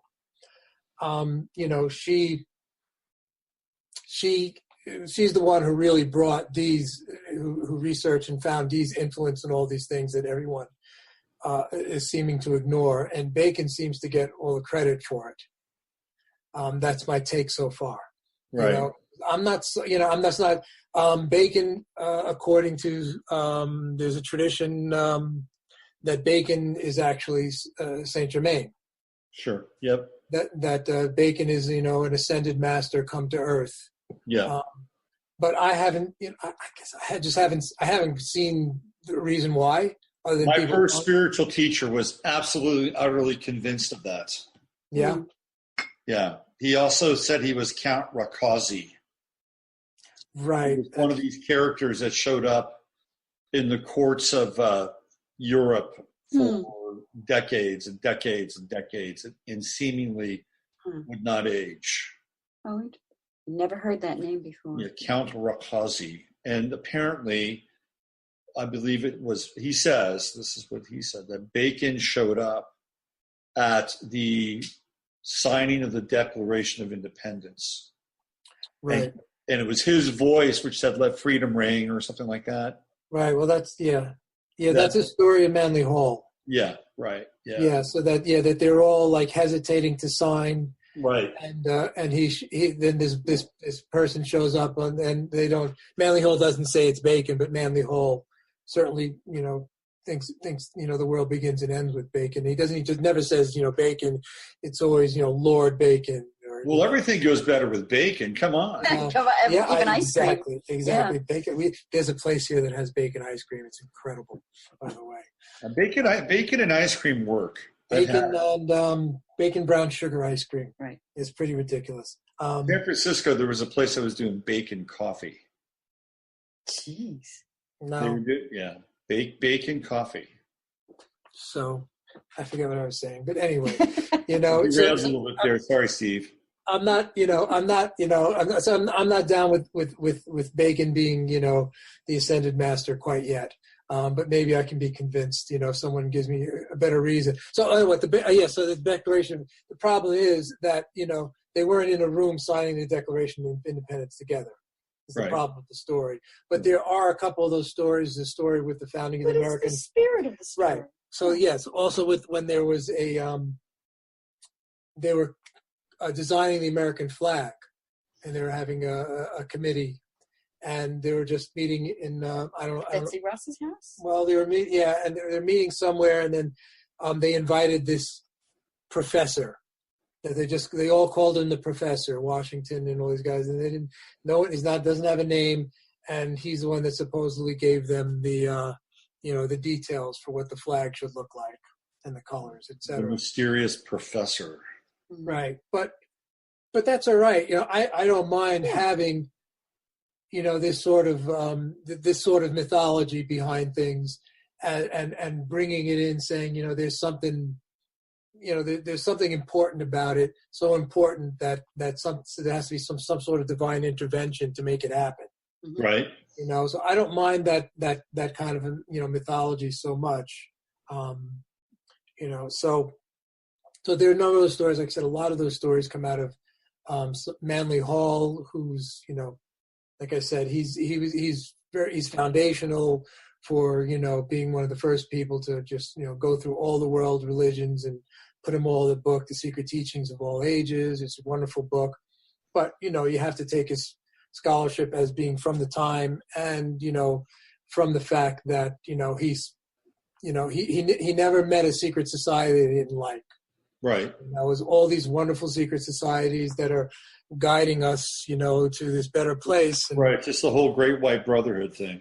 Yeah. So, and to get back to your original point, yes, it seems like there is a recapitulation with, the time with the Blavatsky and the Theosophy. And then again, of course, Theosophy leads into anthroposophy with Steiner. Mm-hmm. Steiner talks a lot about Atlantis. And Steiner and also Steiner talks about this revivification of Christianity, of a real Rosicrucian, Rosy Cross. I mean, this elevation of a real Christianity as opposed to the papal system and all that. Right. So it's all very. And the other thing I thought of, which I think is really cool, is that Blavatsky and they're coming across at the very end of the Newtonian age, and Dee dies just as like the Newtonian age begins. Right. Yeah. Uh-huh. And of course, Newton was an alchemist, but he never published any of that stuff in his lifetime. Yeah. Right. So all that comes out of him is the mechanical universe, which goes into the Enlightenment, which really goes into people like Jefferson and those guys. Where I think by the time you get to the actual founding fathers of this country, you have that separation of the divine is sort of out there. It starts the engine, but we're the ones that keep the motor running.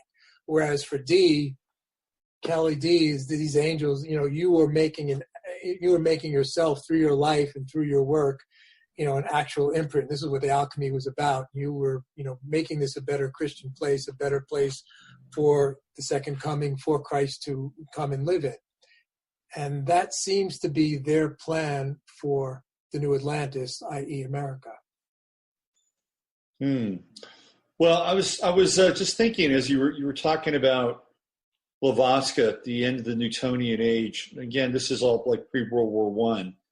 I guess you could also make a case that pre-World War II, it's about Crowley and Crowley's involvement in not just his version of symbolic magic, Thelema, the OTO, but like there are very clear threads that Crowley was involved in stuff like Rudolf Hess and the parachuting of Rudolf Hess into England and the connection with the Nazis and trying to form some kind of occult armistice, right? There was that whole story that was kind of going on at that time. Right.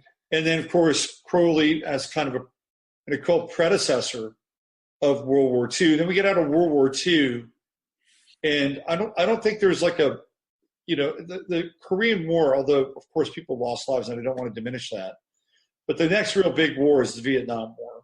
Mm-hmm. Yeah. And then just before the Vietnam War, we've got Tim Leary showing up, and this whole kind of the beginning of the psychedelic explosion, right. And this whole like next wave of esoterica and occultism, where now the masses are being inundated, right? And North America becomes almost like a mystery school there as it comes over, and all this other stuff really starts. So there's this interesting kind of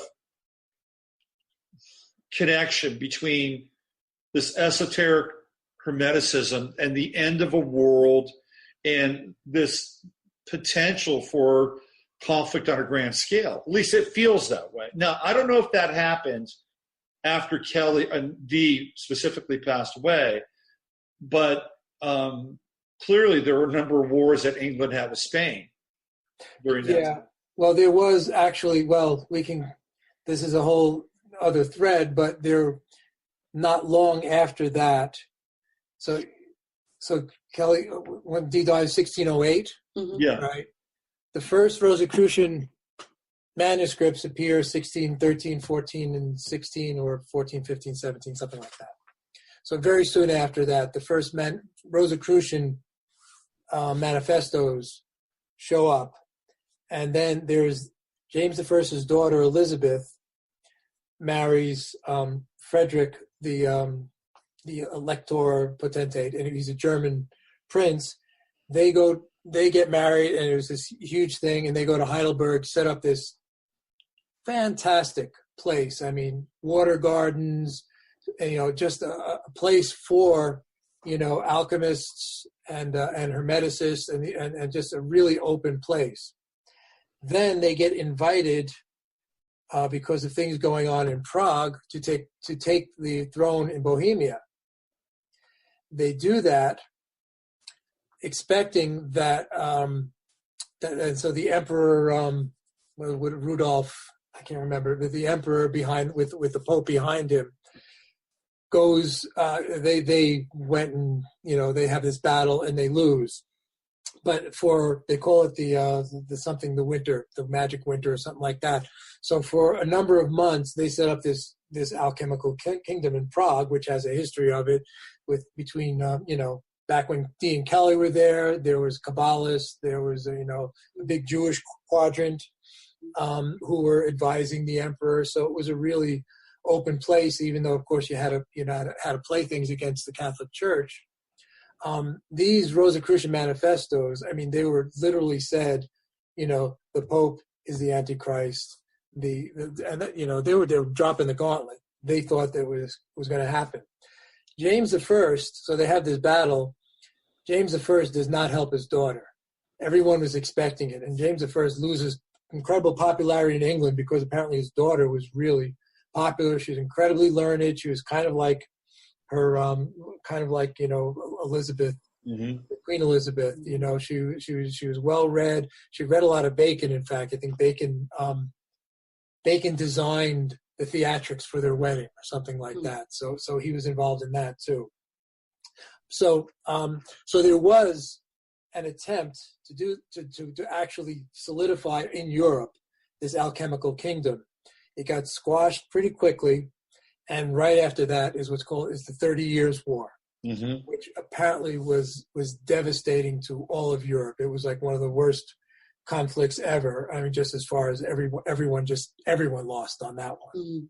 So to your point, that was the war after this attempt to establish the alchemical kingdom in Prague.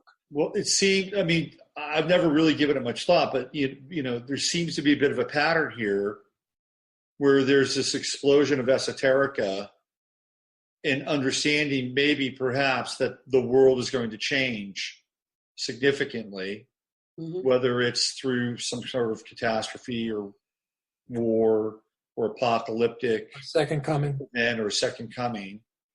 And then this event happens, whatever the event, World War I, World War II, Vietnam War. It feels to me like we're kind of at that gate now. I mean, I don't see. Here's the difference, right? I don't see like the magician of our times. The magician of maybe it's Donald Trump. I don't know, but the magician of our times is not out there conjuring, the forces or binding the spell, at least not outwardly, in front of us for this new reality. And the difference is that we live in a period where we are so immersed in esoterica and the occult that it's become a veritable commercial operation. Yeah, and it's all flipped. Yeah. That's the hard part. But I'm wondering are we the ones who have to bring in that vision? So does it have to then go into the population and it's the people themselves that bring the uplift. So, well, I think so, but I think that we get there's a fracturing of what that looks like mm-hmm. for people, right? Like the three of us could get together and maybe 50 people listening to this or on the chat, and we could all get in a room together, and I think we could more or less agree on maybe 8 out of 10 things that we would want to have as part of our world or part of a new world. Okay, that would be a small sample size. Mm-hmm. If I walked out of my place here and went down to the VFW, I think that view would skew greatly. Mm-hmm. Firstly, if I got my car and I drove to Austin, I might find somebody who might agree with 3 of those things, but the other 7 aren't going to work. Do we all have to connect up? Is it something that could be individual uplift? I think we can have something that's individual, because I think it starts with the individual. Mm-hmm. Absolutely. I mean, I don't think it's the group down. I think it's the individual up. But there's that kind of right. kind of a blockchain. It's the individual, it's the couple, it's right. the family, it's right. the community, right? And then it has kind of a larger kind of umbrella effect. Mm-hmm. Right. But I don't think we live in a time where there's a lot of agreement. I just don't. And so and I'm trying to understand and wrap my head around, like, when I look at this esoteric and occult immersion that we're in now, the message that's coming through. Okay, I got to bust the story out. Have you watched Hard Knocks at all? Mm-mm. Okay, so Hard Knocks is this series on HBO, and it's following the Cleveland Browns during training camp. And there were these 2 guys on Hard Knocks. One of them is this guy named Devin Cajuste, and he's a backup tight end. And this guy's a piece of work. I love him. He's totally cool. He's got long hair. And it was last week. It was the Piscean full moon, and they're playing in Philadelphia, okay, which is very esoteric. Philadelphia is the esoteric capital of the United States. Yeah, we'll get into that at some point. Yeah. So he walks over to Baker Mayfield, and he says, "Look at the moon, man. Look at the moon. Can you feel it? I can feel it. We could just draw it down." He looks and says, "You're a leader of men. Get out there." Right? And I'm like, this is interesting. Now, conversely, earlier in the week, they were having this practice, and there are 2 guys who are really out there, like for the Brown. That guy's out there. I like him. There's Myles Garrett, and then there's Carl Nassib. And they're talking to this guy, Nate Orchard, who's, he's a Christian. He's Christian, got, wife, kids, whatever. And they're talking about aliens on the sidelines. And this guy, Carl Nassib, is saying, "Oh, yeah, man, aliens totally exist. I mean, check it out, man. Like the Canadian Minister of Government, right. kind of like our Secretary of Defense. He basically said that the United States has been in contact with 3 separate alien races." It's true, dude. So here we have. Right, so it's out there. Right? We've got, and by the way, Devin Cajuste, he goes through this crystal shop, and he's naming all the rocks, and this is sugilite. Oh man, I can feel the swimming in my head right now. This is a pro football player, right? Mm-hmm. So this is very interesting on some level, because here's how the esoterica has really seeped into this kind of modern culture. And then you have this guy, Carl Nassib, who's talking about aliens. And it's just a fascinating look into sort of the landscape. And these guys aren't like star players or anything. But, is that part of this new sort of blending of kind of where we are? Are we in because when I see on TV is a lot of rehashing of really old kind of Babylonian symbolism and magic, right? Mm-hmm. But during that conversation or during that show last night, I saw something that was very unusual. And it was like this creation to some extent of this kind of modern cosmology where there is this like connection to earth magic and this pagan kind of thing with the moon, right? And there's this other guy who's into like this disclosure piece. And somewhere in this mix is this new model that I think that we're trying to weave and stitch together. That's what it feels like. And I think what's been pushed out of the conversation is any kind of visionary idea for what the country can be of a renaissance. So you begin with language. It starts with a stirring inside the individual, and then you give voice to it. So language is a carrier wave. So we talk about it, and we talk about, well, what was the vision for America? Is that still alive? Can we tap into it? Can we nurture it as individuals? And can we have a renaissance? Let's have a renaissance. Yeah, I don't think, okay.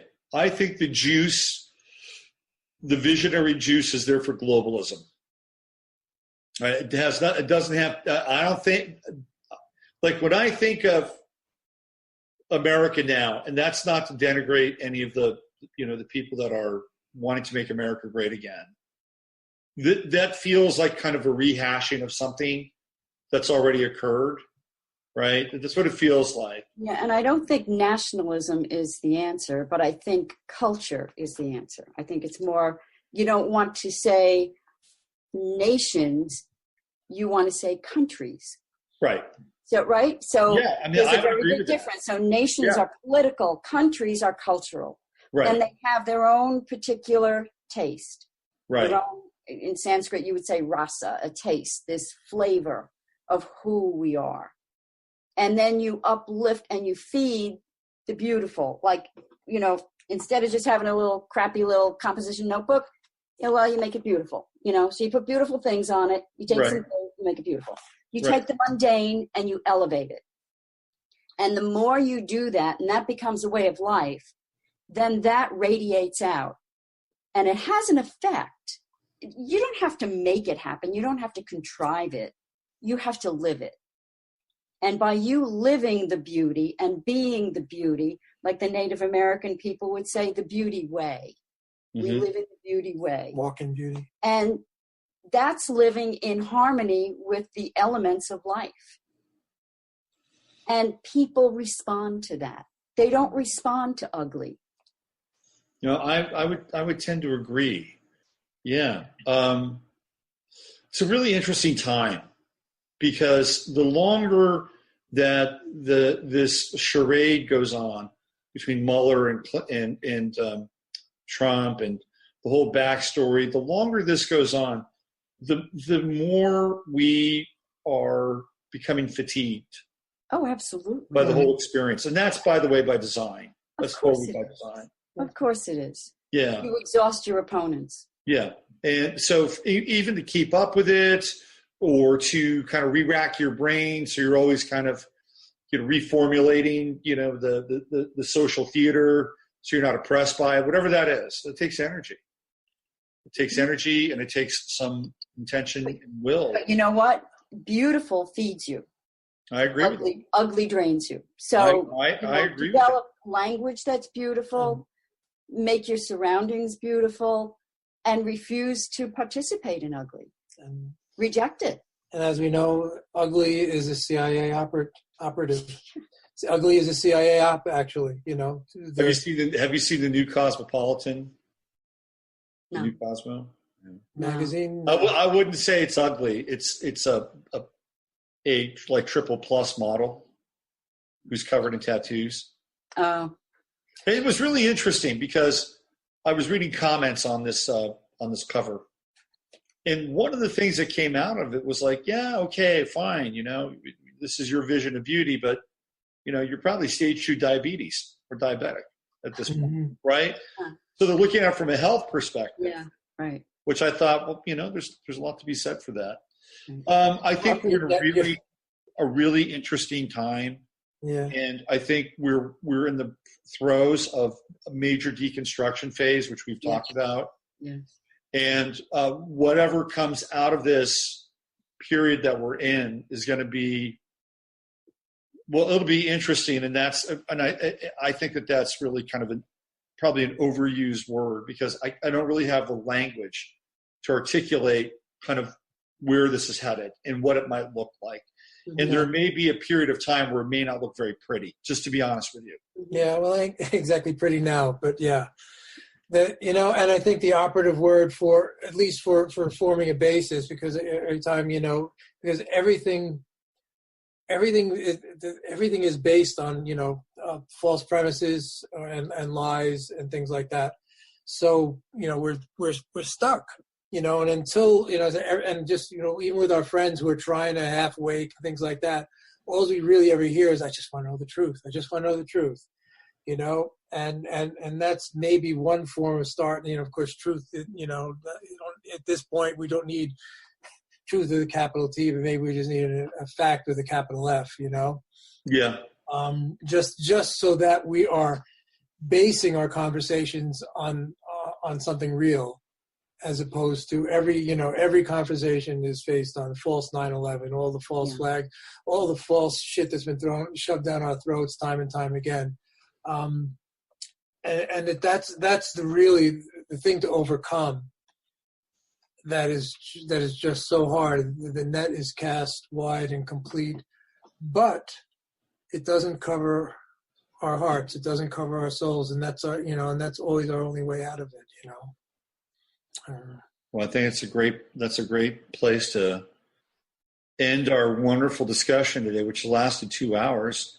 Did it really? Oh, geez. Yeah, Thanks, everybody. Thanks for hanging out, everybody. Get the popcorn out.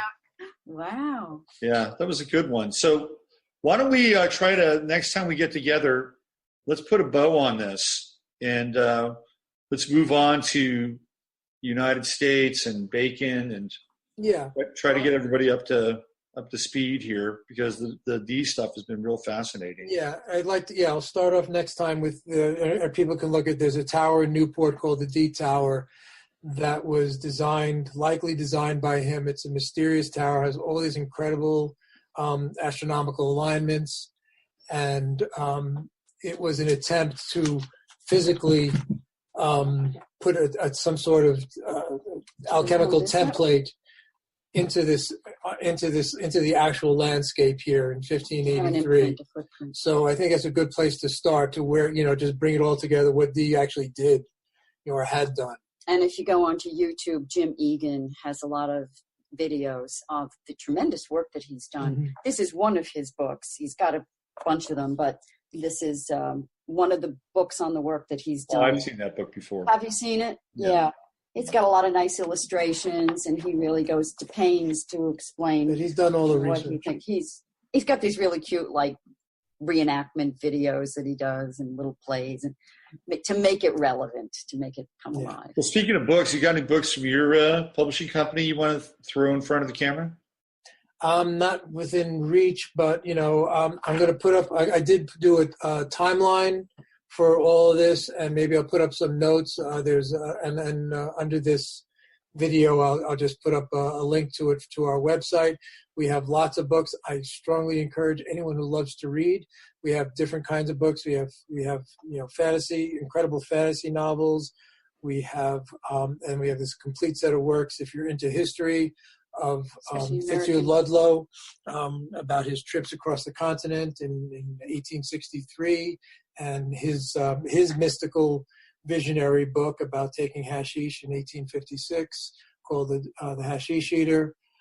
That's our recent books. They're hardcovers. They're beautiful books, incredibly well illustrated and well made, and not as cheap as our paperback books. And where can they find these wonderful books? So that is at LogosSophiaBooks.com, LogosSophiaBooks.com. I'll put a link in the comment section under this, so that people I'll make sure it gets in there so people can. And there's and like I said, there'll be and then I just started a page on the site where there's a really useful timeline. I like timelines of all these characters we've been talking about, what, when they lived, when books were published, and things like that. Yeah, so that's really helpful if someone wants to print that out as we're going along through these programs. Right, or even go off on their own research. Yeah, exactly, please. And Yeah. sing along with Mitch. Yeah. All right. Hey, thanks, guys, and we'll see you in a month. All right, Great. Robert. Thanks. All right. Bye-bye. Bye.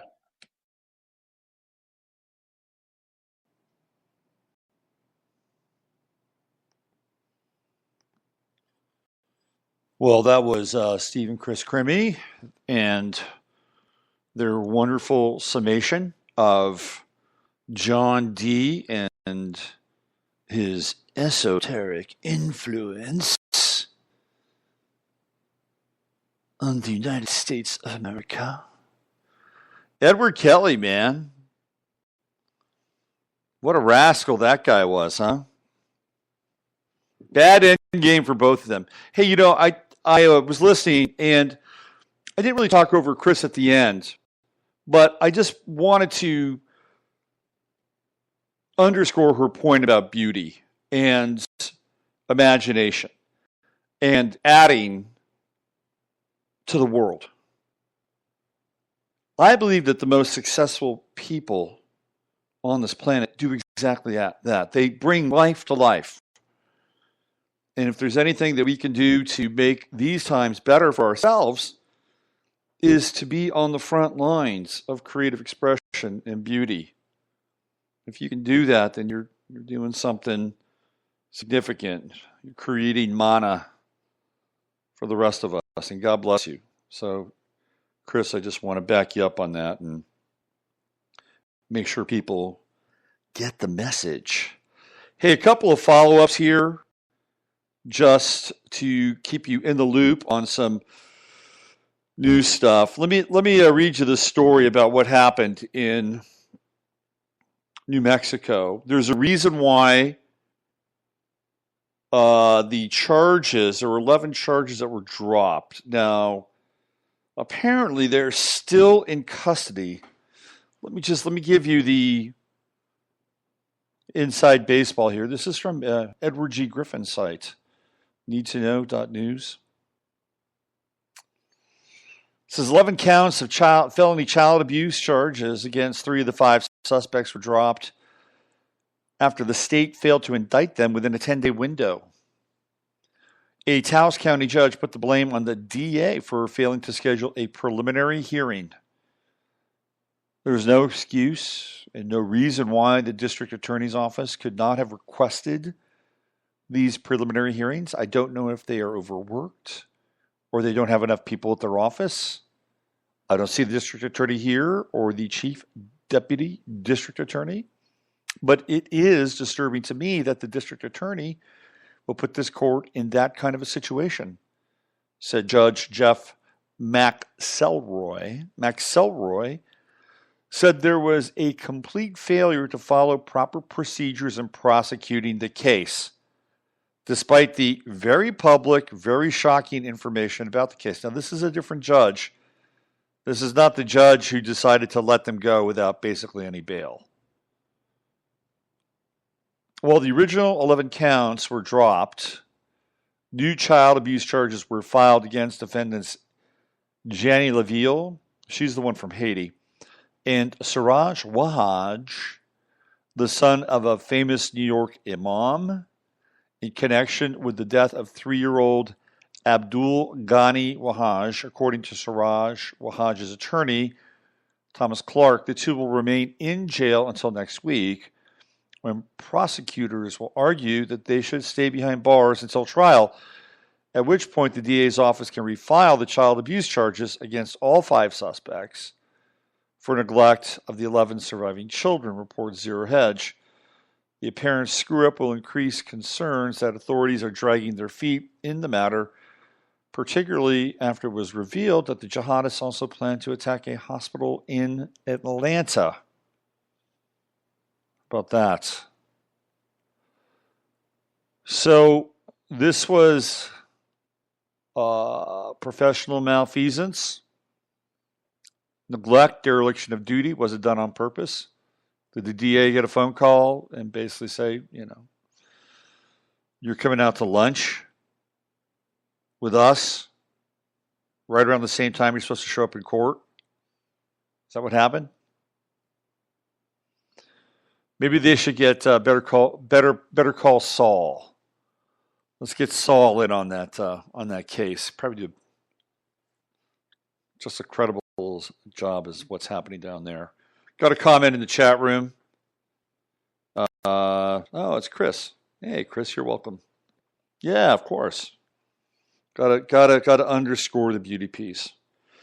So that's a little update there for you on the Siraj Wahaj and Abdul Wahaj and the Yanni Laville case down in New Mexico. Just a brief update there. Nothing to report from the Mueller front. Remember, this was supposed to be a really big day. I wish I could do a really good Ed Sullivan, but I can't.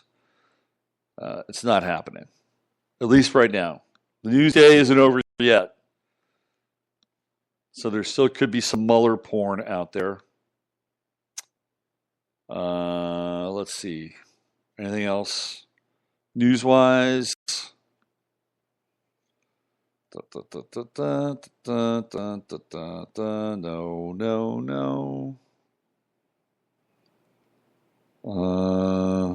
No. I don't think so. Oh, there was a bus crash in New Mexico with a train. 3 kids hurt. Ariana Grande has a massive new anime tattoo. Oh! Covers most of her forearm. You got to check that out. Check that out. Let's see. The disgusting and self-discrediting conservatives. Attacks on John McCain.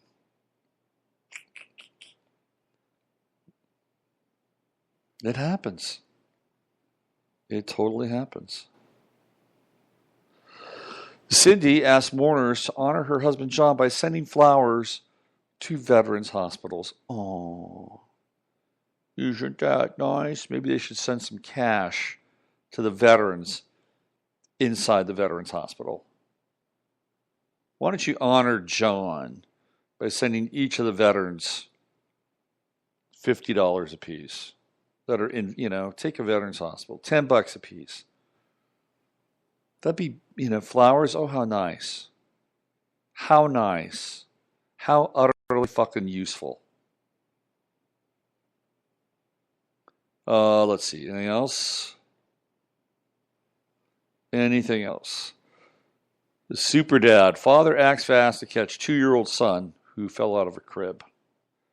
I could tell you escape stories about when my kid was a kid. He was a veritable Houdini. Trust me on this. Let's see. Anything else? Anything else interesting? Oh, do you want to know who the pallbearers are going to be for the memorial, McCain's memorial? All right, here's the pallbearers. Warren Beatty. Warren Beatty is going to be carrying... Oh, this is great. This is totally great. Okay, so we have Warren Beatty, who is known as one of Hollywood's lifelong Lotharios, super creep, Vice President Joe Biden, former New York Mayor Michael Bloomberg, former Secretary of Defense William Cohen, businessman Stephen Dart, former McCain campaign manager, presidential campaign manager, Richard Davis, fundraiser Carla Udy, former Senator Russ Feingold. So we have, isn't Beatty a lifelong Democrat? Yes, he was. Bloomberg's a Democrat. Joe Biden's a Democrat. Feingold is a Democrat. Now we got Phil Gramm. There's a Republican. Former Senator Gary Hart. All right, so this is interesting. This is very interesting. We have the lifelong Lothario, Warren Beatty, super creep, little girl super creep, Joe Biden. And then we have Gary Hart, who philandered his way right out of a presidency. Interesting. Vice Chairman of Open Russia, Vladimir Kara-Murza. Former Pennsylvania Governor Tom Ridge, who was also the first head of the Department of Homeland Security, if I'm not mistaken. I kind of met Tom Ridge one day. It was back in my internetmusic.com days, and he was skulking around our offices with another politician type. He looked like a man who never met a cocktail he didn't like. Let's put it that way. Let's see. Who else? Anybody else? McCain's former chief of staff, Mark Salter. Oh, by the way, if you're keeping score at home, Tom Ridge is a Republican. In name only, really.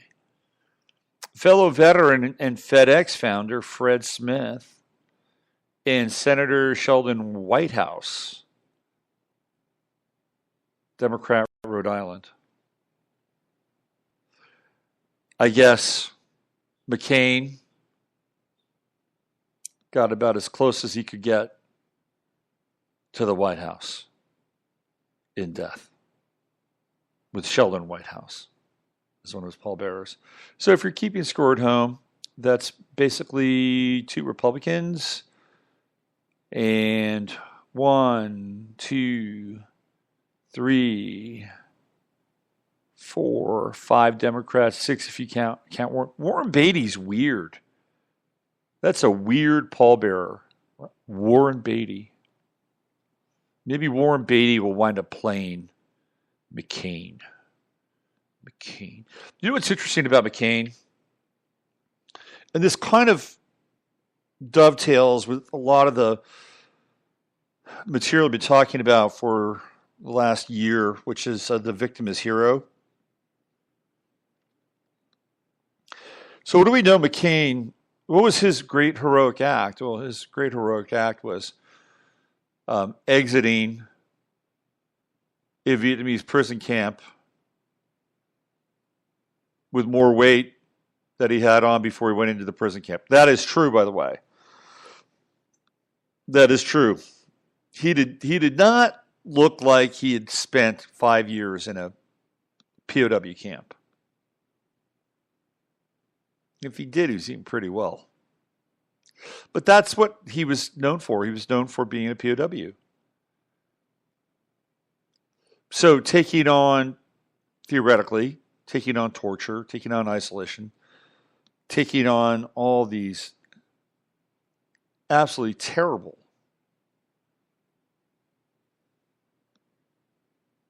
bits and pieces of the vicissitudes, the depravity of war. That makes him a hero. He survived. He survived shit, and you're a hero. It's about endurance, I suppose. But if McCain had experienced all of these things, if he'd experienced the absolute inhumanity of being a prisoner of war, don't you think he would have spoken out against Abu Ghraib, Guantanamo? You never heard Peep. You hear Peep 1. Like, hey, I was there. I know what it's like. It's horrible. We got to shut this stuff down. Did you ever hear any of that from John McCain? No. Maybe it wasn't so horrible.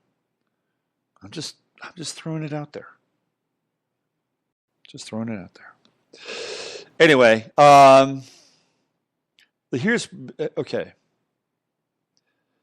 Here's Beatty. This is his relationship with McCain. It says, Beatty here with his wife, actress Annette Bening, and John and Cindy McCain, 2005, is a well-known Hollywood liberal And his friendship with John McCain goes back to before his 2000 presidential bid. Warren Beatty once said to himself, or to others in close range, I could either go into politics or I could get laid a lot. Guess which one he chose. Let's see. William Cohen. They served in the Senate together. There's Russ Feingold. Oh, they're buddy. Look at them. Gary Hart looks like a mad professor now. Wow.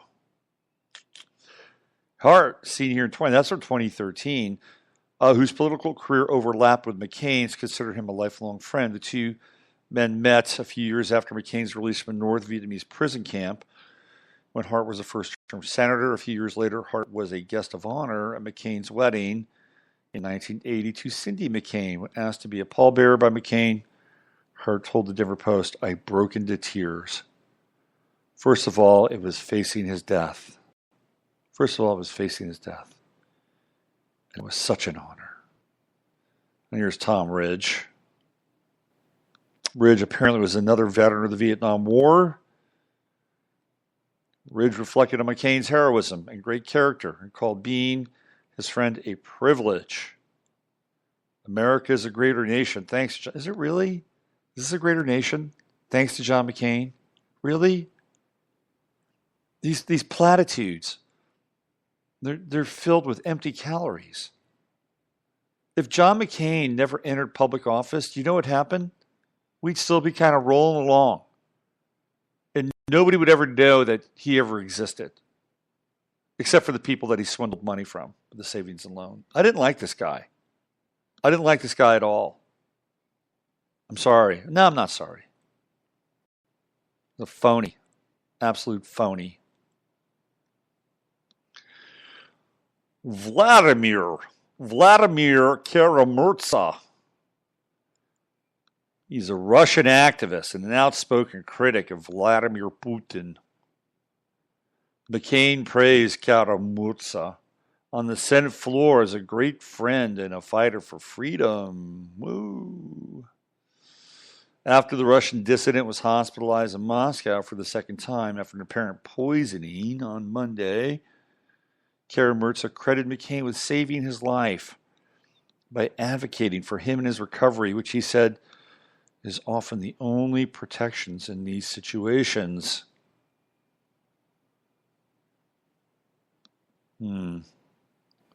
Fred Smith. Smith's done pretty well for himself, huh, Mr. FedEx? Anyway, there's your rogues gallery for the pallbearers in the John McCain Memorial.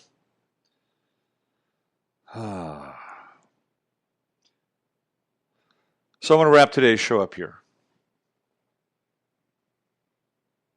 Put a little bow on it. I want to thank Krys and Steve again for joining and being a part of the discussion and offering their insight into the fascinating realm of John Dee and that rascal Edward Kelly. He's born on August 1st, same birthday as Jerry Garcia. Maybe Jerry Garcia was the reincarnation of Edward Kelly. Perhaps. We got another comment here in the chat room. What do we have? Surprised that none of McCain's ISIL buddies are pallbearers. That'd be too obvious. That'd be a bit obvious, I think. Yeah, a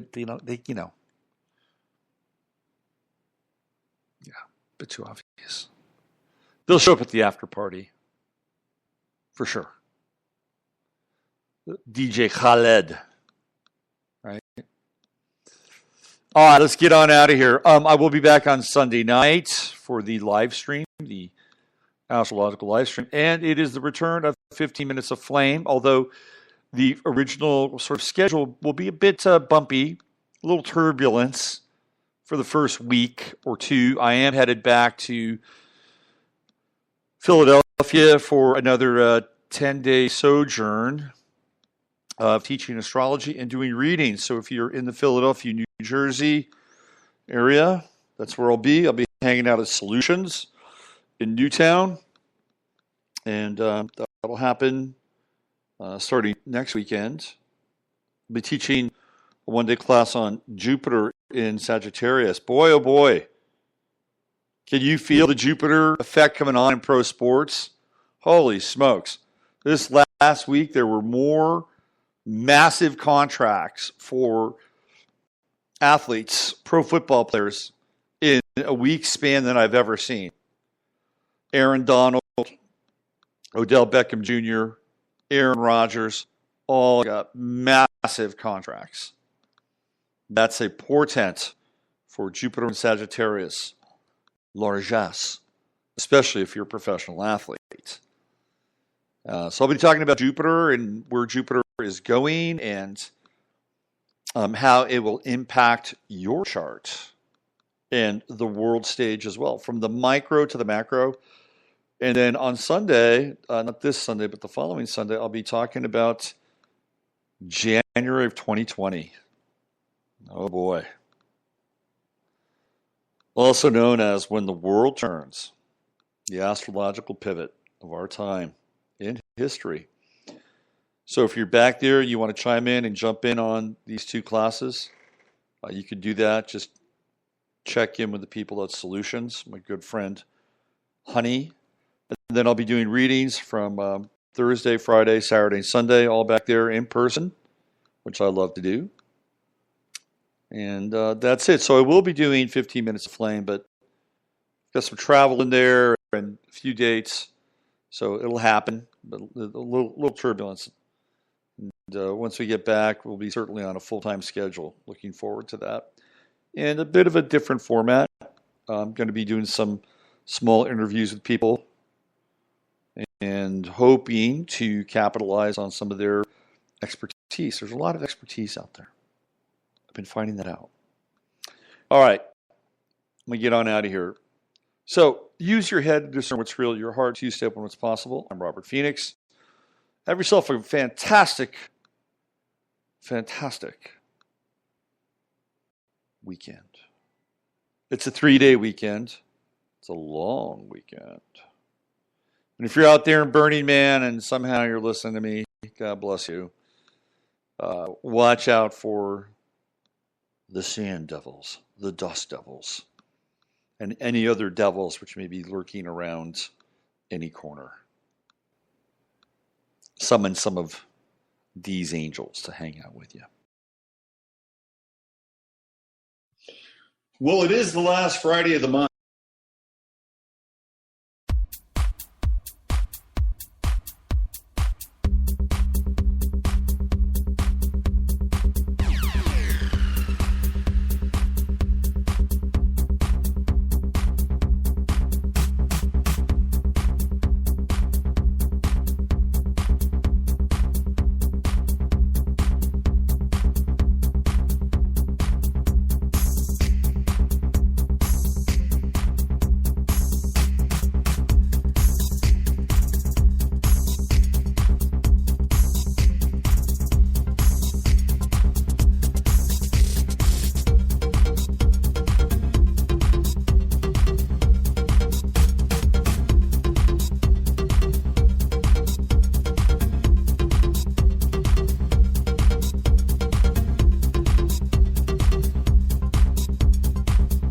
We are living in a computer-programmed reality.